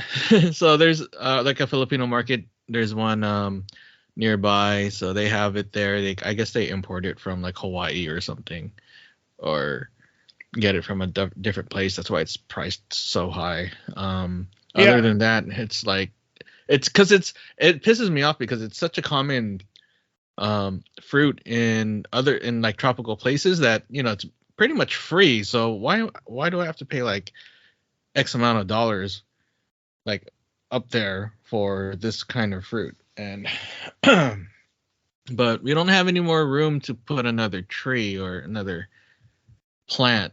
We tried growing avocados years and years and years ago. That didn't work.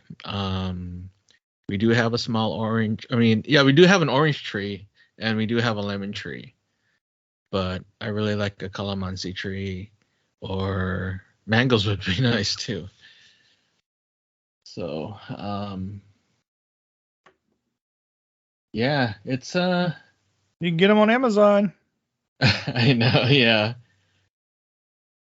Yeah, I don't know we'd be able to grow it here. I'm amazed that this mango tree grew as much as it did, because when our land flooded a couple years ago, it was the leaves on the tree looked burnt. They died, but that was from where the salt water killed it. So if I planted one of these and then it and I've wanted one. I've wanted like a lime tree, because that's what I always say. I was like, I wish this knucklehead would have planted a lime tree, because then it would be something we could really use. Yeah, that's true. Yeah. Heck, grow a calamansi tree. You know what? I think I'm going to. It's really good. I love that stuff. I was hoping I'd find one near me, but we have a market, a flea market that's sort of like an outside Asian market. It's where I sent you some pictures of like a food truck there. Yeah, you did. And so I think I'll go there and see if they have any. I'd much rather get my money local than through Amazon. Yeah, exactly. But yes, I was telling Chelsea's parents about some things that we have, and they're excited about Jollibee. They said the closest one to them is New York. Uh-huh. And I thought that Jollibee was like, like an American thing, like, I don't know, like Panda Express or something, right? Mm-hmm. But they said it's actually a Filipino place that's in the Philippines. Yeah. It started off in Philippines back in the 70s. It's actually their McDonald's. So even though they have McDonald's there, but this is their Philippine-born company, and they're very proud of it. We're very proud of it. So they're all excited about that, and then I told them we could go to some find a Filipino restaurant, take them to the flea market. I mean, I'm sure they'd like, because they don't have a big Filipino community up where they live, right? Up in Massachusetts. Mm-hmm. Where you probably do, right? Where, in Massachusetts? No, where you live. Oh, where yeah, I do. I mean, you probably got all kinds of. Yeah, Daly City, right next to San Francisco. We call it Little Manila. We have a big concentration of Filipinos here. We have restaurants here. We have Jollibee's here. Seafood City, which is a Filipino market, supermarket. We have that here. And so it's, California, it's very diverse, and so we have a bunch of those things. Cool. And on that note, folks, I think that about wraps us up. Yeah, we've been talking for a long time. Errol, you got anything you want to plug? I need hair plugs, if that's a thing to plug. I'm kidding. I don't need that stuff. I have nothing to plug. I'm just working, trying to get better health wise. So shout out to my doctor, I guess. I don't know. Shout out to Dr. Heine. Dr. Heine. How about you, Frankie? The CWF Legends Fan Fest, June the 3rd, 2023. It's over on Eventbrite. Just this week, Barry Rose, Ben James advertised the Friday night event. It will be I think an hour and 30 minutes, which would also be 90 minutes of Q&A with John Nord, which should be very interesting. And then you come back and there will be open bar. Wow, that's going to be very interesting. Well, so the tickets for that is only $50. And I'm looking forward to that. $50 open bar. Take it all day long, son. Awesome. Cool. And John Nord, I'm sure that'll be great because there's no telling what that guy will say. And the wrestling show was tremendous. Looking forward to going back and seeing the WWN Proving Grounds once again. And hopefully my boy Bud Heavy will be there, and he'll talk shit about my shirt again. Oh, yeah. That was hilarious. But the CWF Legends Fan Fest, it's the last one that has been formally announced, I do believe. If not, then I might be wrong, but I think it's the last one. And June the 3rd, 2023, there's still tickets available. You get to see John Nord, Ken Patera, Jerry Briscoe, Steve Kern, the Glamour Girls, forgetting a whole bunch of people, but go to Eventbrite and search CWF Legends Fan Fest, and it's the one that's June 2023. And it's the best time of a lot of people's lives, and that's one reason why Jen and I are so happy to bring a person.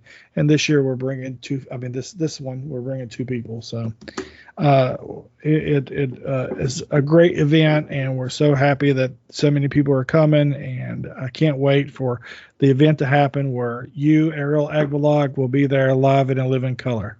One day, hope so. Yep. All right, guys. On that note, yeah. we're out of here. Thanks everyone for listening. Thank you. Love you guys.